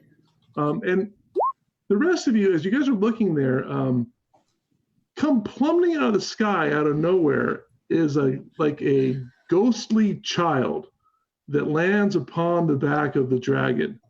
And How old? Like 8? Probably like 10-ish, 12-ish years old. Okay. He calls out, "Father!" And like Longtooth pauses as this happens, and then he loses his arrow. Seal, this is me casting Hunter's Mark upon said dragon. Not that Longtooth has any idea what's going on with this. So there you go. So I will take the longbow shot here. I give this an advantage because of the fairy fire. Mm-hmm. Right? So we'll go with the 18, and assuming that hit, let me add a die 6 of damage for the Hunter's Mark on top of the 4. 18 does hit. Hi, So Emma it'll be in the chat. That would be a total of 8 points of damage. 8 points of damage to the Dagron. Is it dead? Did I kill it? Nope, still up. What? I just checked. It's still up. So yeah, maybe the arrow goes through like one of the membranes of its wing, just kind of creating a little hole, a little tear there. Got it. Yep, so it does the same thing, except it went to go the other way, and you expected as much, so you shot, and it moves into the arrow, basically. Also a little bit thrown off by the fact that there's a spectral 10-year-old, like, writing on the back of it, never-ending story style. There you go. Illume. Weird things are happening. There are ghost children on the back of the dragon. There are sparkling blue energies wrapping around its wings, and head towards the group of you. It still does. So stranger than a loom with lightning wings and basically everybody's glowing at this point. Everybody's glowing at the moment. You also probably noticed that at right now, a loom is actually holding her mask, so she's not wearing it at the moment. So now thaumaturgy lasts for a minute. So she's still going to continue just like bellowing at this thing. And saying what's the verb of thaumaturgy? Is it thaumaturged? I don't know. That's a good question. Okay, just checking. You were going to yell at the dragon again. There's the text if you care to read it. So she's gonna continue to try to distract it, or again just try to like get it to like flee or leave, basically to recognize we're maybe a bigger threat than it thinks or something. So she said she's going to call out to it again and says something like it's like, be gone from here before you are smote from the sky. But she's also going to cast Eldritch Blast at the same time as she's doing this. So and there's like lightning and blue energy just flying off of her. She's floating up in the air like 10 feet off the ground. Give me them Eldritch Blastuses. Does a 15 hit? A 15 does not hit, but you have advantage, and you should probably use that. Oh, that's right. Why is it not? Okay, let me switch on advantage. Well, I'll do one more normal then. See what happens here. How about 21? 21 hits. All right. Spectacular. So how about 9 force damage? 9 force damages. Got it. Certainly 8 plus 9 is enough to kill this dragon. Easily. Oh, I'm tracking how much damage you've done to it. We're close, guys. I can feel it. Yep, almost. A couple more rounds like that and get down to the double digits. On the Baldur's Gate scale, injured, badly injured. Annoyed. I think it's annoyed. Yeah, right. Make a perception check. All of us, or me, or whoever's looking to see how damaged this dragon is. 40 feet away and pissed. Yeah. It looks hungry. Yeah, We got this, guys. Zook. Zook will pull out the Prism of Zapper and charge it with lightning before he takes 2 steps forward. Now inspired by his friend, by Jamril, he will take aim and fire. Let's do that. Do the thing. Doing the thing. That's this thing. Bam. 13 would miss, but a 25 would hit. Clearly Jamril MVP of this fight. Because everybody who has hit the dragon because of him. That's awesome. He's really blossomed. Yeah. Yeah. So I am counting 10 piercing and 6 elemental damage. That is 16 damages to the dragon. And it is still in triple digits. So that's my turn. Okay, it is the dragon's turn. So it is going to spend its action diving its 40 feet fly speed and using its breath weapon in kind of a sweep across the top of a loom, the ant, and Longtooth. So I am going to need Constitution saves from the group of you. Was Illum benefiting from the ant, by the way? Sure. Oh my goodness. I freaking love Roll20. How about another natural one? Yeah. Yeah, that's a fail. And then it is a 1 in 20. I should But the ant saves, There's a guys. 1 and a 20 on that roll there. Illum had her mouth open, right? Apparently. She was still shouting at the dragon. Yeah, she's still she's doing what she intended, which was to distract the dragon from the rest of you. Oh, the first one was 18. I did it twice. Oh, I'm for some sorry. reason. I didn't see that. And my roll did not roll for some reason. As no. the dragon makes this damage roll, I would like to shout at it, "Don't choke!" and bardic cutting words. Nice.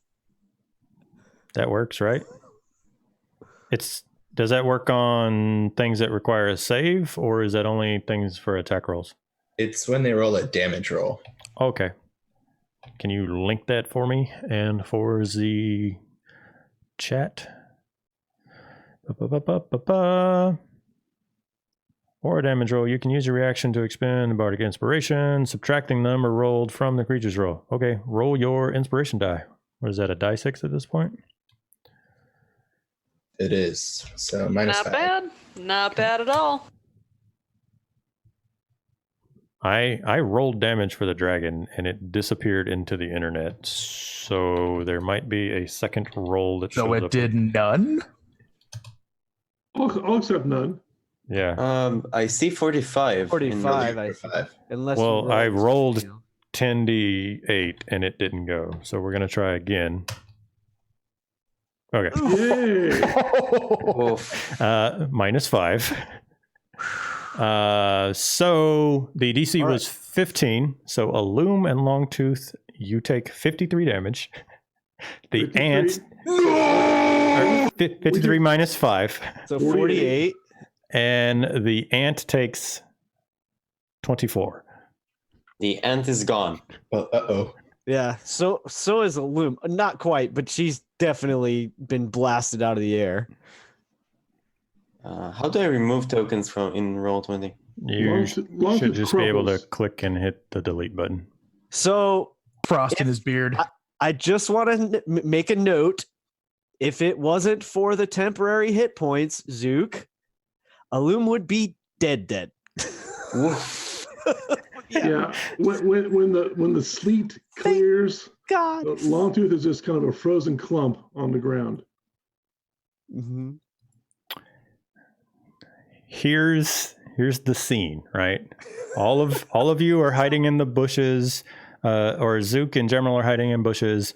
Cazador has run out and like posted up and got kind of ready. Rathian spread out and then did that thing, and so he's got the glaive at the ready and then kind of tracks it. It's that movie shot. The camera swings around behind Rathian and you get that like over the shouldered armored helmet, and like you see his pauldrons and glaive in frame as the dragon comes in and does that like that Skyrim dragon breath drag across the ground, and you watch Raytheon watch this happen, and it's just a line of ice, and it destroys Illume, the ant, and Longtooth, and then the dragon sweeps up and up into the sky and actually does not come back for more. It does its attack, and it carries on and is going to continue flying unless the group of y'all do anything to try and bring it back.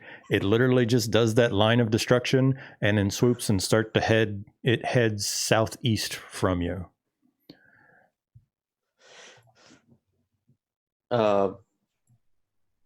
Zook will probably try and heal.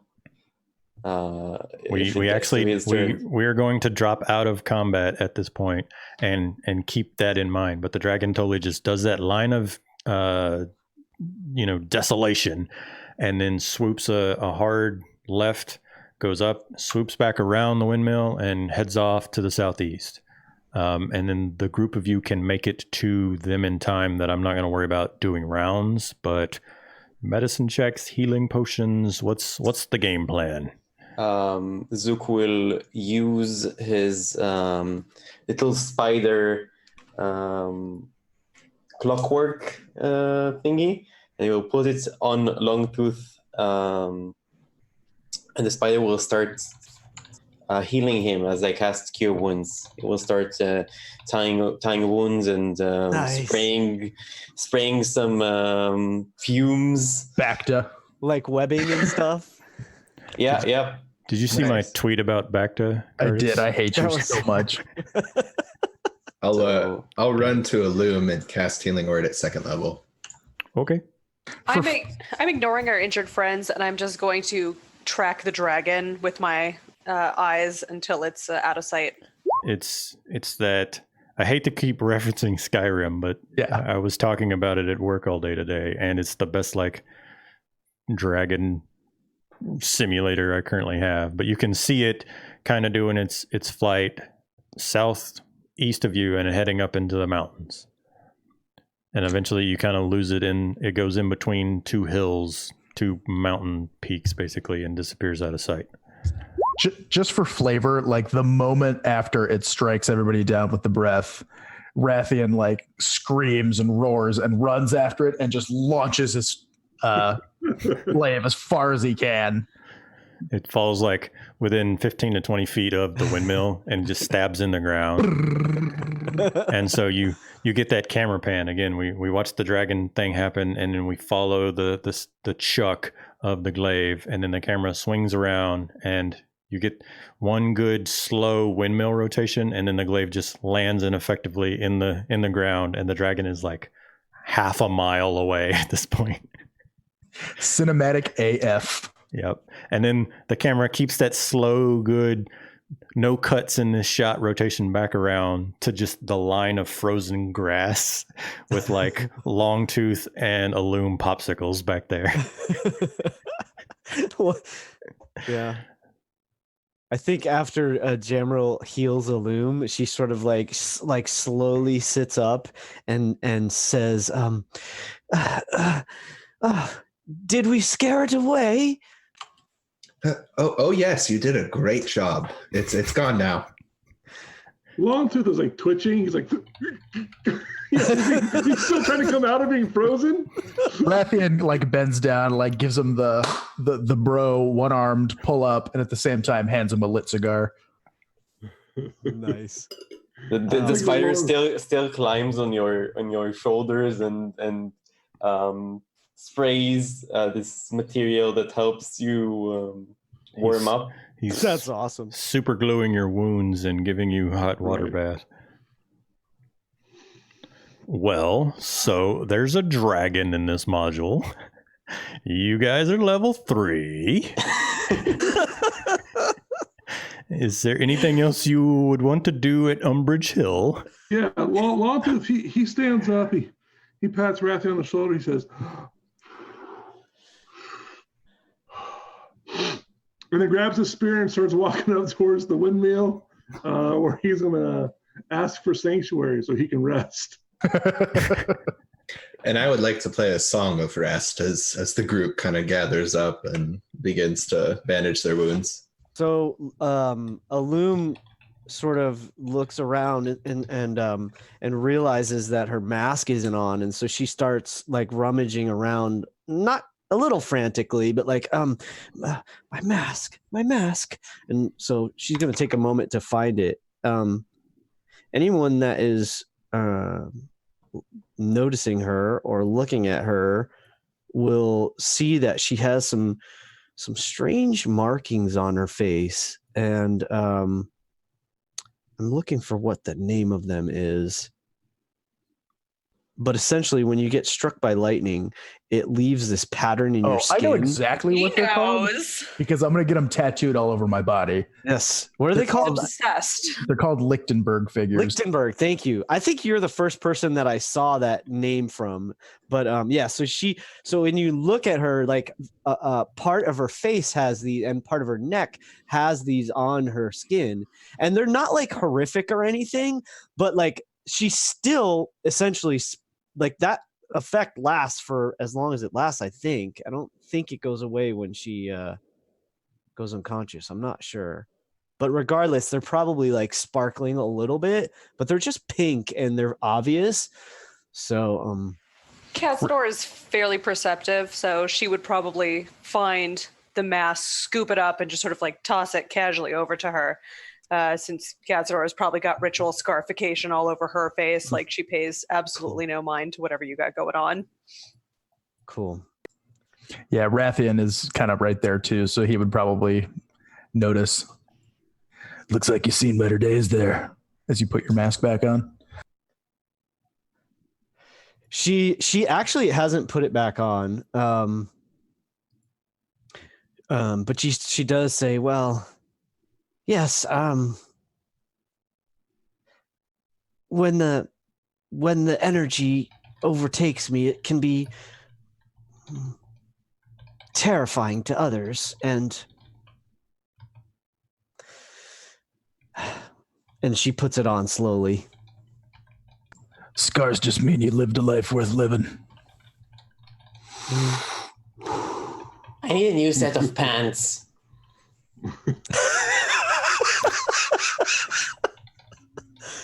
Oh goodness.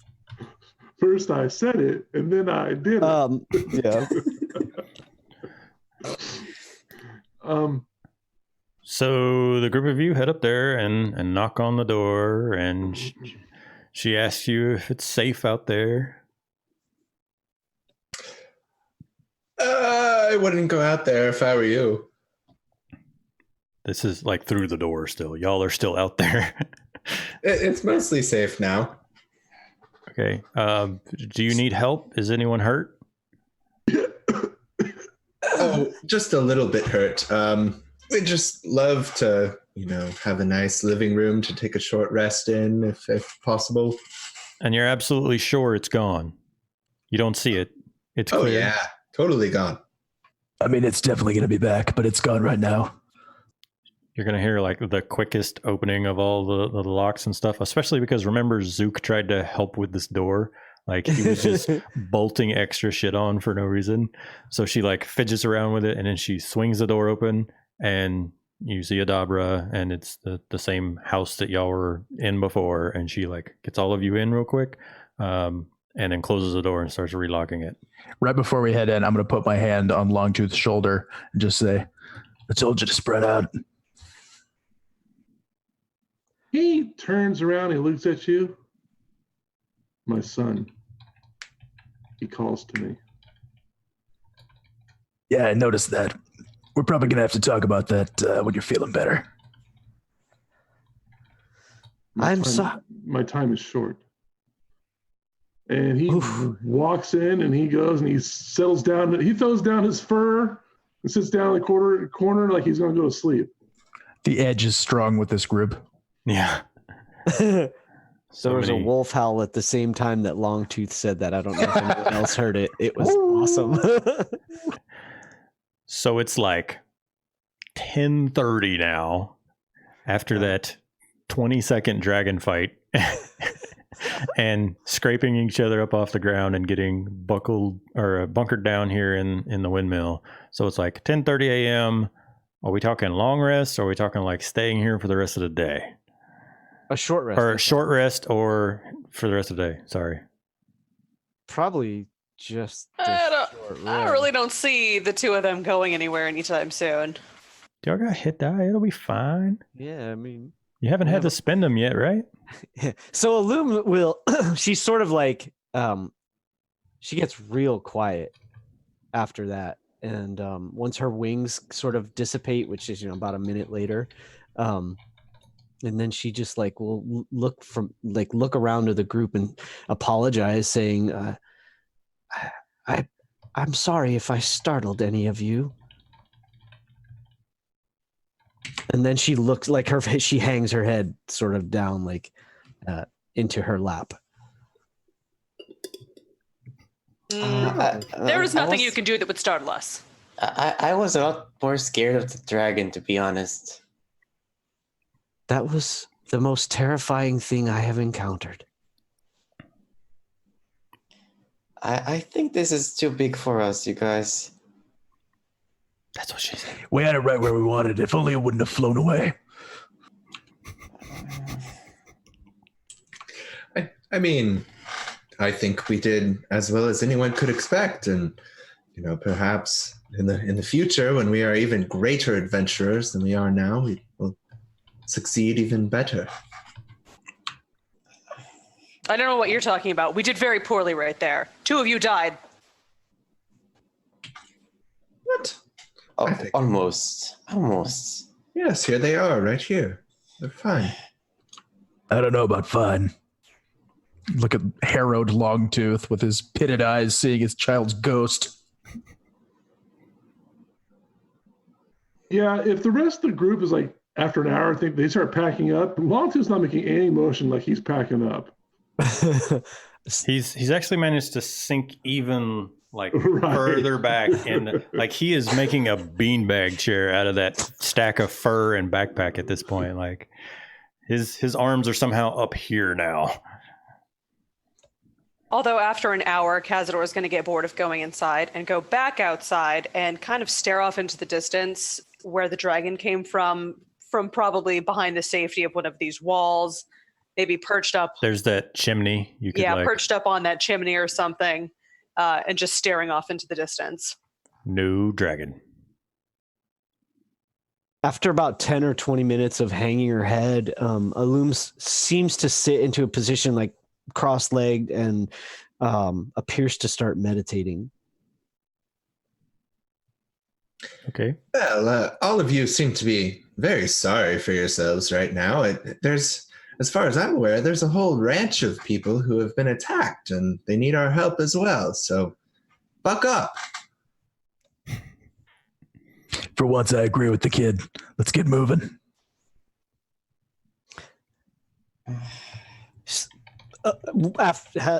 Are we saying an hour has passed? Unless y'all give me a reason. At this point, it's narrative. Like I have no mechanical reason to be like, what is everyone doing for 1 hour? So then Illum is going to spend a hit die, if that's cool. Yep. And then smoke him once you got him. Once she hears Rathian and Jamril say that, she just quietly stands up. And remember the Song of Rest on your hit die. Where's the button for hit? I thought there was a way to just click hit die. You should just be able to click hit die. I don't. It's not letting me for some reason. Let me look at your character sheet. Oh, did you do the thing? Or It works when I do it. I'm not actually using one, but it works. Heal 4 and a die 6 on top of that. Yeah. Points. Oh, because I'm looking at hit points instead of hit dice. No, it's down there where it says hit dice. Yeah, thanks. All right, I'm at 20 out of 24, so that's decent. You want to roll that d6 that you get on top? Oh, that's right. Thank you. I even said it beforehand. 23 out of 24 is better. I'll spend a second hit die. Okay. And plus the die 6, so yeah.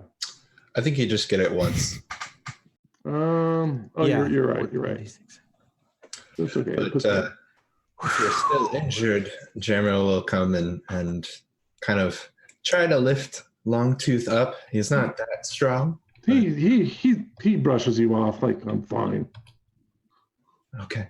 Well, as his fingers kind of make touch with your armpit area, there's a little bit more healing word that goes into you. All right. Well, he only had 1 point of damage left on him, so it doesn't matter what you roll. I'm 25 now.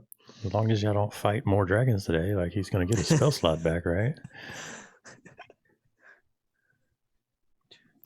There's Mitch Hedberg jokes happening in chat. And I'm just super happy about that. So, yeah, Longtooth will begrudgingly grab his stuff. Where do you go from here? And how do you go about getting there? You want to give us the region map? I guess. Probably going to head straight to the butter skulls. Better than the butter faces. Yeah, I felt like it was either Butterskull or the lighthouse, followed by the lodging camp. Logging. Well, so, yeah, the nice thing for us is that all that hilly, mountainy terrain, that doesn't slow us down. So I think we can go as the crow flies. I moved Umbridge Hill just so y'all can see where you're Oh, at. God, it's gone out into the ocean.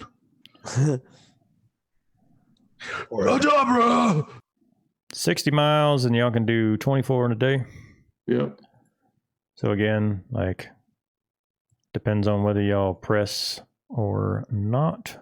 But You're going to see, even if it doesn't force the rest of the party to do it, you're going to see Rathian is driving to get there. he's got his marching shoes on. Yep.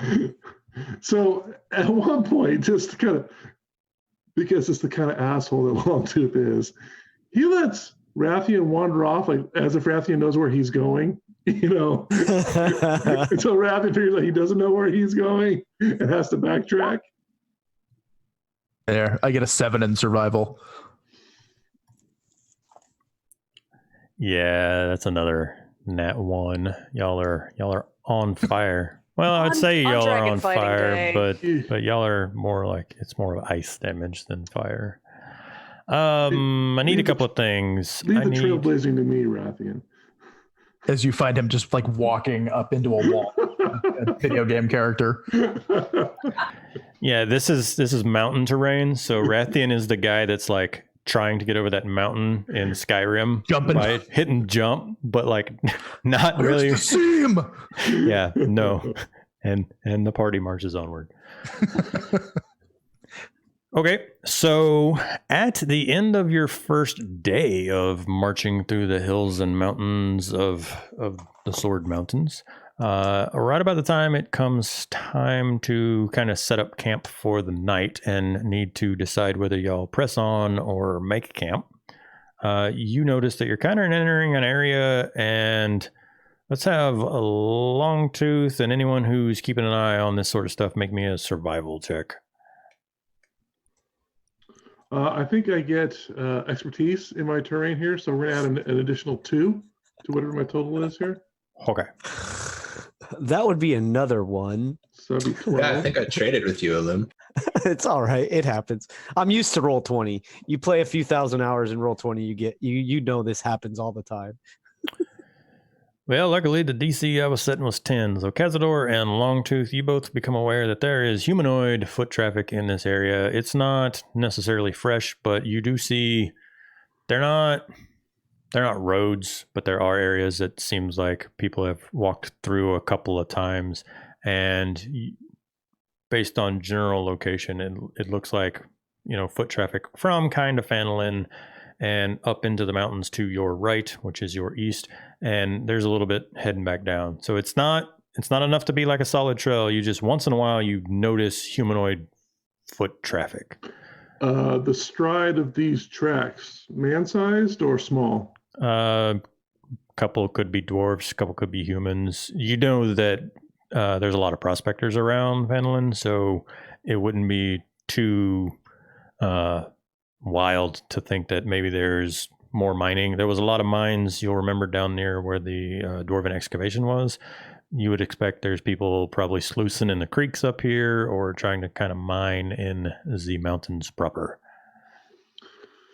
So one of the things that Cazador does, because she moves so much quicker than everybody else, is occasionally hunts for food, picks berries, uses that wanderer feature to get provisions for the group while she's out. So she would frequently be away from the group. Are there other tracks in this area, not in this sort of main small trail? Some of them are like quite old. Some of them are like within the last couple of days, and it's not like a steady, constant trail. Like not enough to be worn even like a game trail. More like individual, kind of like how y'all are doing right now, just marching through the middle of nowhere. It looks like most of them were onesie twosies. Every so often there might have been a group of like 4 or 5 people, and it's not back to back to back. Like you see one and then it's like a half hour or an hour later and you see another set of like boot prints where somebody came down to a creek or something like that. And so at the easy to walk points, you see that other people have walked here before. We're not alone in these hills. There's also gold in them bar hills. We'll find a place to camp. Give me another survival check. That'd be a 21 with my terrain bonus. You can find yourself a good spot. It's kind of gully isn't the right word. There's raised hills on 2.5, almost 3 sides of this little grove, and then a much taller mountain starts behind it. And it's probably 50, 60 feet, but there's a small stream. So you have fresh water and a mostly protected, especially from dragons, kind of little spot to hunker down for the evening. Good. He'll dig a pit so we can have a fire that's a low fire, won't be seen as far, but give us some heat, and he'll do the thing, right? Set up camp. Yep. I have nothing for you. Somebody can roll me a D100 just for shits and giggles.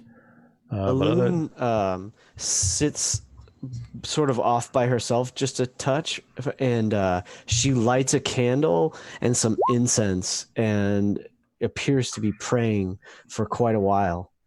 So as you are basking in your incense with your eyes closed, presumably, suddenly you're overcome by the overwhelming stench of cigar smoke as Rathian comes and sits down next to you. The more you talk about Rathian, the more I get that like Marine at the beginning of StarCraft 2, like in the trench, just rocking back and forth. Perfect. Love it. Where is the air support? So Sparkles, how you feeling?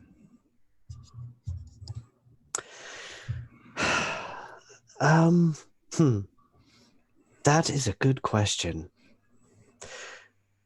I'm not sure, which is why I thought to pray to my ancestors. Waste your time, you mean? I take it you no longer pray yourself. It's been a while, yeah. But you were once a spiritual man. Once. Why I are came over you here longer? I came over here to tell you something. I noticed you apologized back there at Umbridge Hill. I know a thing or two about not being able to control what is boiling up inside of you. Don't ever apologize for that. That's what makes you strong.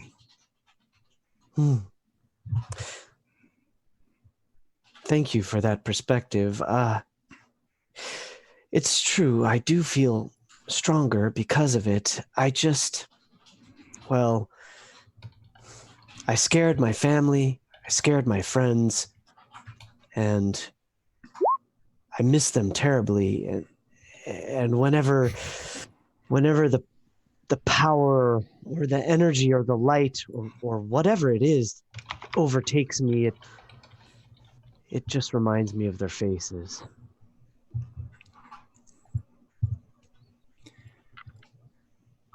Keep their faces with you, but don't let them hold you back.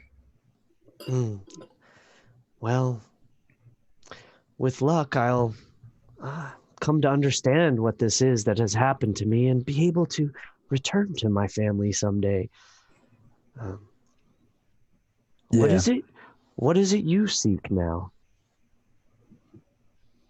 I don't even know anymore. Mhm. I thought it was revenge once.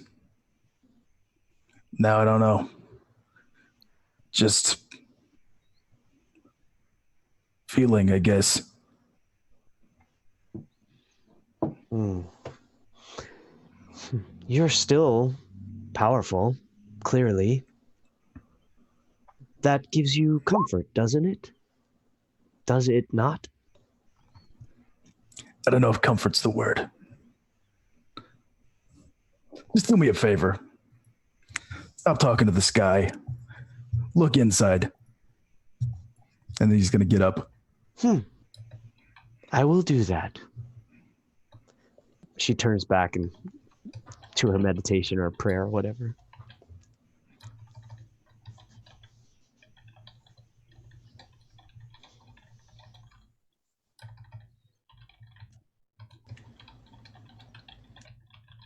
Cazador will just look up, face bloody from eating her raw rabbit, and say, "That was uncomfortable." Awkward silence. Which part? Everything about it. No one needs to know that's much about any of you. And she goes Why back not? to eating her rabbit. Why not? We are traveling together for a while. Makes sense to talk with each other. You are as temporary to me as this rabbit is. And I would no more talk to it than I would share my deep thoughts with you. Why did you leave your tribe? It is the way of my people. We leave, we become strong, we go back. So this is your path to become strong then? Yes, it is. We can appreciate that.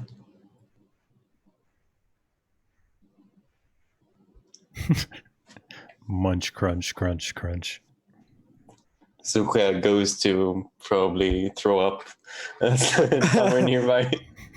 It's just very wet. A lot of wet, slurpy sounds, I imagine. Why did you leave the city, Zook? Alum kind of calls back over her shoulder. We had this. We had an encounter with a certain person with a lot of connections, and we made him angry. And he went about and make our lives a lot harder.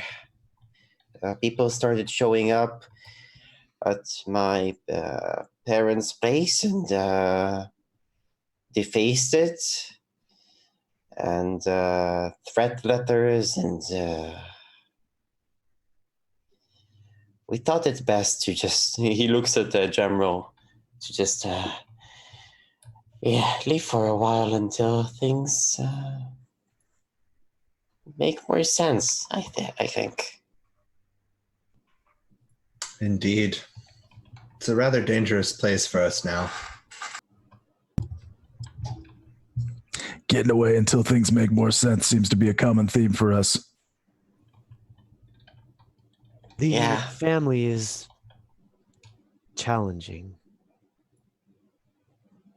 Yeah, I suppose if I'm out here and not there, they're safer.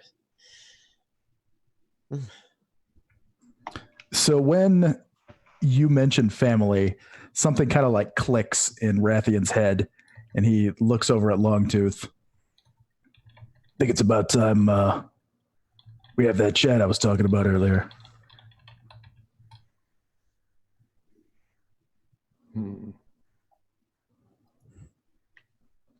Everybody else saw that, right? It wasn't just me. No, I saw that. Mm-hmm. Yes, I just didn't care. You want to tell us why ghost children are talking to you?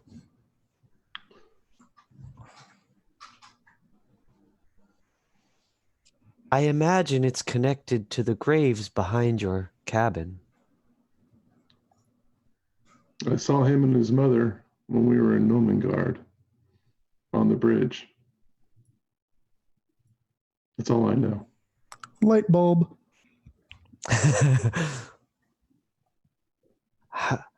How did it happen?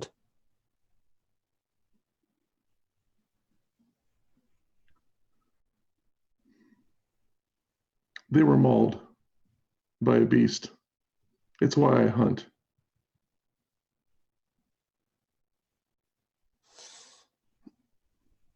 I will add them to my prayers. What were their names? Lucan and Elia.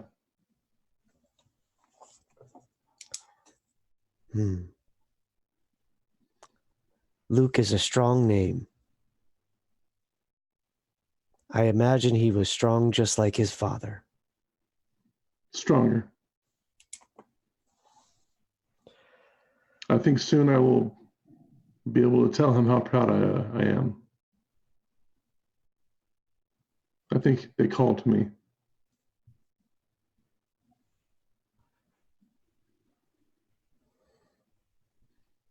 Eat your rabbit.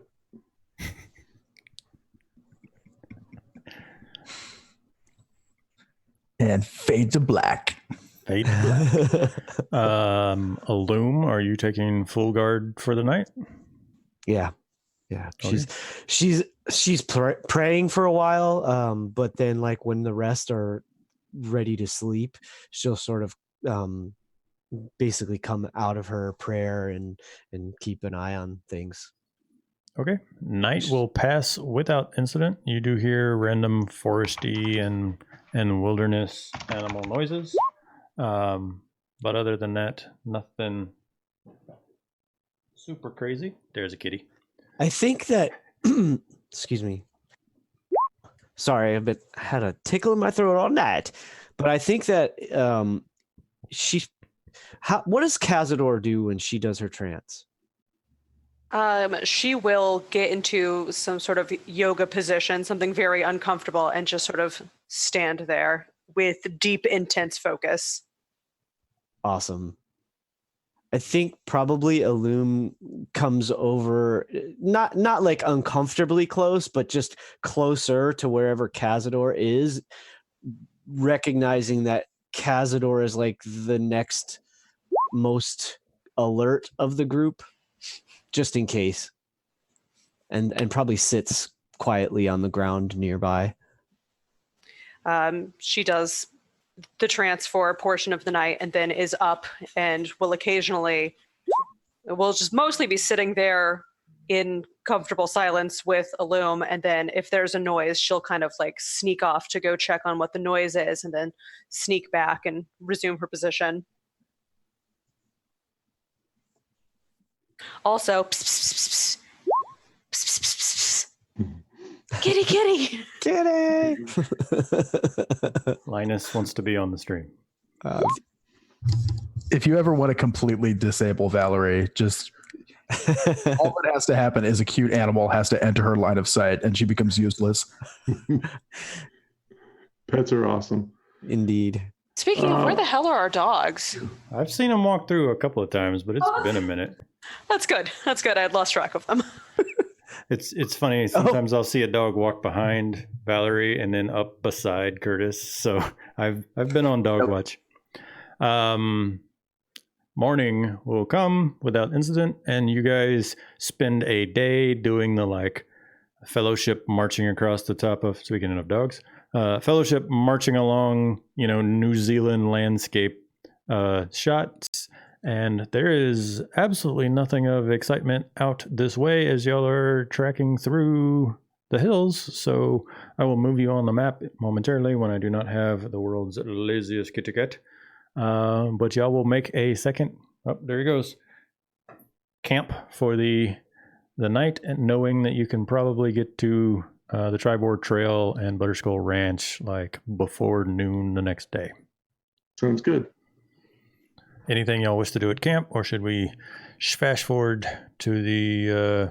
Well, let me jump over to the map. We'll have a discussion here. You guys are going to be right about there. Y'all are on the regional map. Yeah, okay. You guys are going to be there. Do you wish to continue to beeline through the hills since you are mechanically not slowed down by the hills, or do you want to get down on the road? Longtooth intends to take them through the hills. Okay. That he's comfortable in that terrain. If there are orcs in the area or whatever in the area, they're probably watching the road anyway. So in his mind, it's to their full advantage to come from an unexpected angle. Okay. Longtooth and Cazador, give me survival checks. I will need... That's an actual 19 because of +2. Got it. I fall in a ditch and die. Y'all are killing it with the ones The tonight. number of ones tonight is outrageous. Yep. Okay, so I actually do have a little bit of excitement for you. As you get ready to camp for the second night, based on that 19, Longtooth, you find humanoid footprints, and they mostly seem to be heading kind of straight north from, well, I'm going to move your party token back. So right here in this area where the hills kind of open up and there's a bit of a valley, you'll see that these footprints, you see them and they're not heading the same way that you're heading, but you pass a group of footprints, but then as you get down to the kind of bottom of the valley, you notice that they loop back around, and they are right now where the marker's at. They are coming from your right from the hills, and they are heading to your left towards the road. And it is multiple people, like probably double-digit number of footprints. Humanoid. How fresh I think these tracks are. With a 19, we're talking week and a half. Okay. And then that's what you see today before you would make it to the end of this day. And at that point, you can choose follow footprints or head towards Butterskull, getting you one more hex of movement for the day.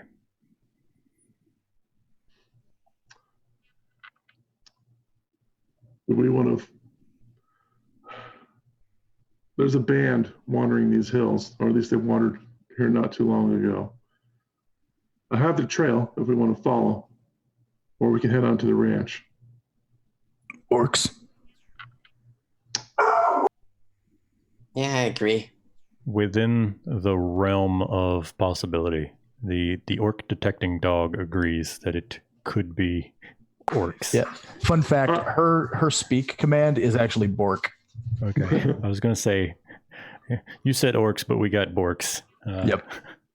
All right, so we will follow the trail. Trail is heading mostly straight north and gets you to the Tribord Trail. So just for the sake of narrative, I'm going to say that you probably want to set up camp while you're still off the road. Yeah. So we'll call it like as you're coming down out of the hills, you can see the road in the distance, but you find a good like sheltered place where somebody on the road would not see your campfire and stuff like that. And you camp for the second night. And then you wake up on dawn of day 3, heading to Butterskull Ranch. You will be able to, within the hour, be on the road today. And at this point, I need someone to roll a d20. That can't be good. Natural 20. Way to go, Rathian. Here comes the dragon. Now we have a 20. I'm ready. I know, right? Do you still see the tracks, or can you follow them this morning? You want to know something funny? Yes, I do. Something really fucking funny. I do, yeah. With a 20, you actually see the dragon cross the road like several miles ahead of you, coming from the mountains to the south to your right, and flies straight across the road and disappears up somewhere in, like, you can watch it for a good long while because this is pretty open country out here now that you're out of the hills, and it disappears into the haze above the forest to the north. Let's do this. A 20 actually, based on where the dragon was and where it's moving to, it crosses like within line of sight from you. So Seal, we're not going to follow on the road. We're going to parallel the road, right? Following the road is a fool's errand. Got it. That's how people get ambushed. And of course, and that's the question in particular. Longtooth is paying attention to the lay of the land to look for potential ambush spots, and at those points he'll circle out even further, farther if as necessary, to circumvent or maybe come in from behind, that type of thing. Okay. Well, let's see here. I'm going to give you a slew of information and I will let you pick from it. I need to change pages real quick though. All right. So you see on the map where there's that fork in the Yes. road, the road kind of heads up into the woods. That is an area, and you know this from time. There's an abandoned town there, right? I can, once I do a little research and remember why that one's abandoned. I know that's Thunder not. Tree? No, Thunder Tree's up near the forest, kind of near Neverwinter, and that was evacuated when the mountain exploded and zombies filled the area. I don't remember what it is that drove people out of Connaberry. May have been orc attacks, but the abandoned town of Connaberry is at this point. And Isn't so that where the Banshee was? the Banshee is like Spoiler alert. a 30-minute walk from there. That had been But yeah. years ago. Yeah. But so you're skirting the road and you can see the ruins of Connaberry. It's not really ruins so much as abandoned. It's like spooky movie. There's still mostly intact houses, that little whistle of wind and stuff. It's oddly quiet around here. But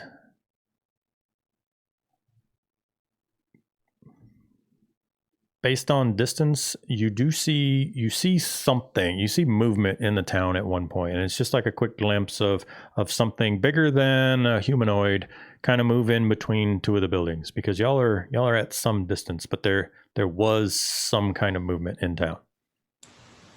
I'm going to look back and make eye contact with Longtooth and just give him a nod, and then I'm going to break off from the group, stealth, and go look around. Okay, so the group's going to kind of continue to make its way along the curve of the road there towards where Butterskull Ranch is, and you do your best to head on down and using buildings to kind of block line of sight based on where you saw the movement. And you get to the edge of town, and like I said, there's just that like awkward, quiet whistle of wind every once in a while, and like creaking shutters, and it's just general like bad juju kind of stuff. But there you go. You kind of do that, lean around a building and look towards the center of town, and there are 3 horses kind of grazing near an old like abandoned well, like the frame with the rope and the bucket kind of just creaking in the wind, and there are 3 horses munching on the like weeds have grown up in town grass. You can Just give want me to remind a everyone we've had perception a check. long rest, so hit points, spells, and all that stuff. Cazador can give me a perception check if she wishes. There's too many of them that start with P's. I'm not wearing my glasses. Even from this distance, because they're probably like 50, 60 feet away, you can see that there are brands on 2 of the horses. The other one is turned the other way, but on the hindquarters of the horse, there is, you can see the brand. You can't read it from here, but you can see that there is a marking on the horses. I'm going to keep trying to go around and scout out the entire town before rejoining the group. With the 15 perception, you do not see or hear anyone aside from the horses. Once in a while, one of them kind of makes a noise and they move around or whatever, but they are content to just sit there and munch, and they do not notice you. Nor does anything else in town. Then I rejoined the group. Okay. You tell him about horses? There are 3 horses. They are branded. I could not see what they are. But there's no sign of anyone riding the horses.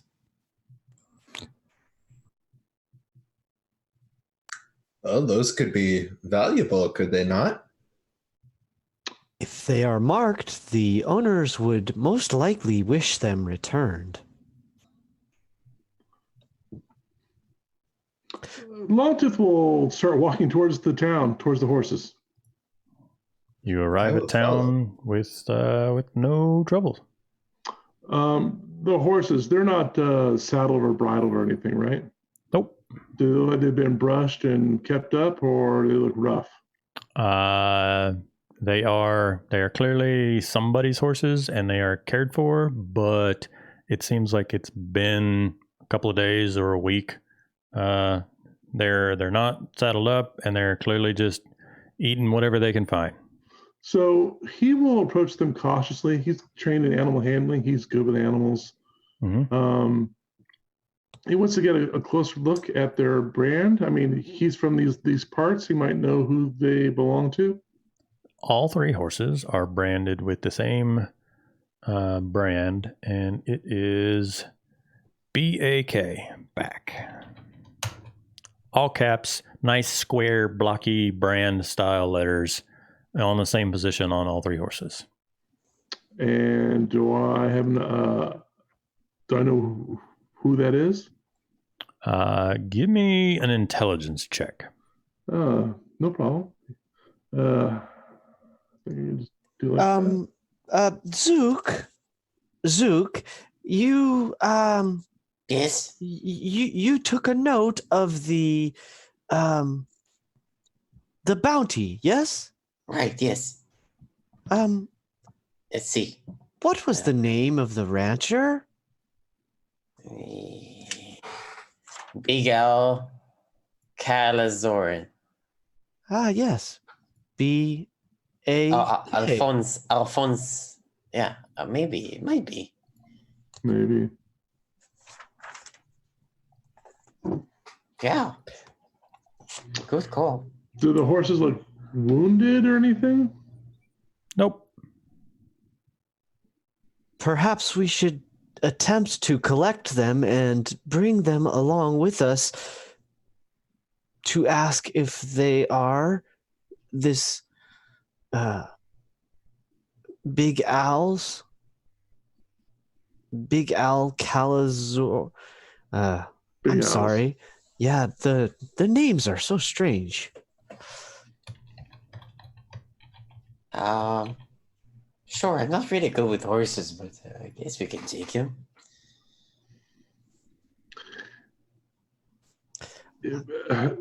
That's a ranch. They're good with horses. They wouldn't just let horses wander off like this. Unless something happens. My thoughts exactly.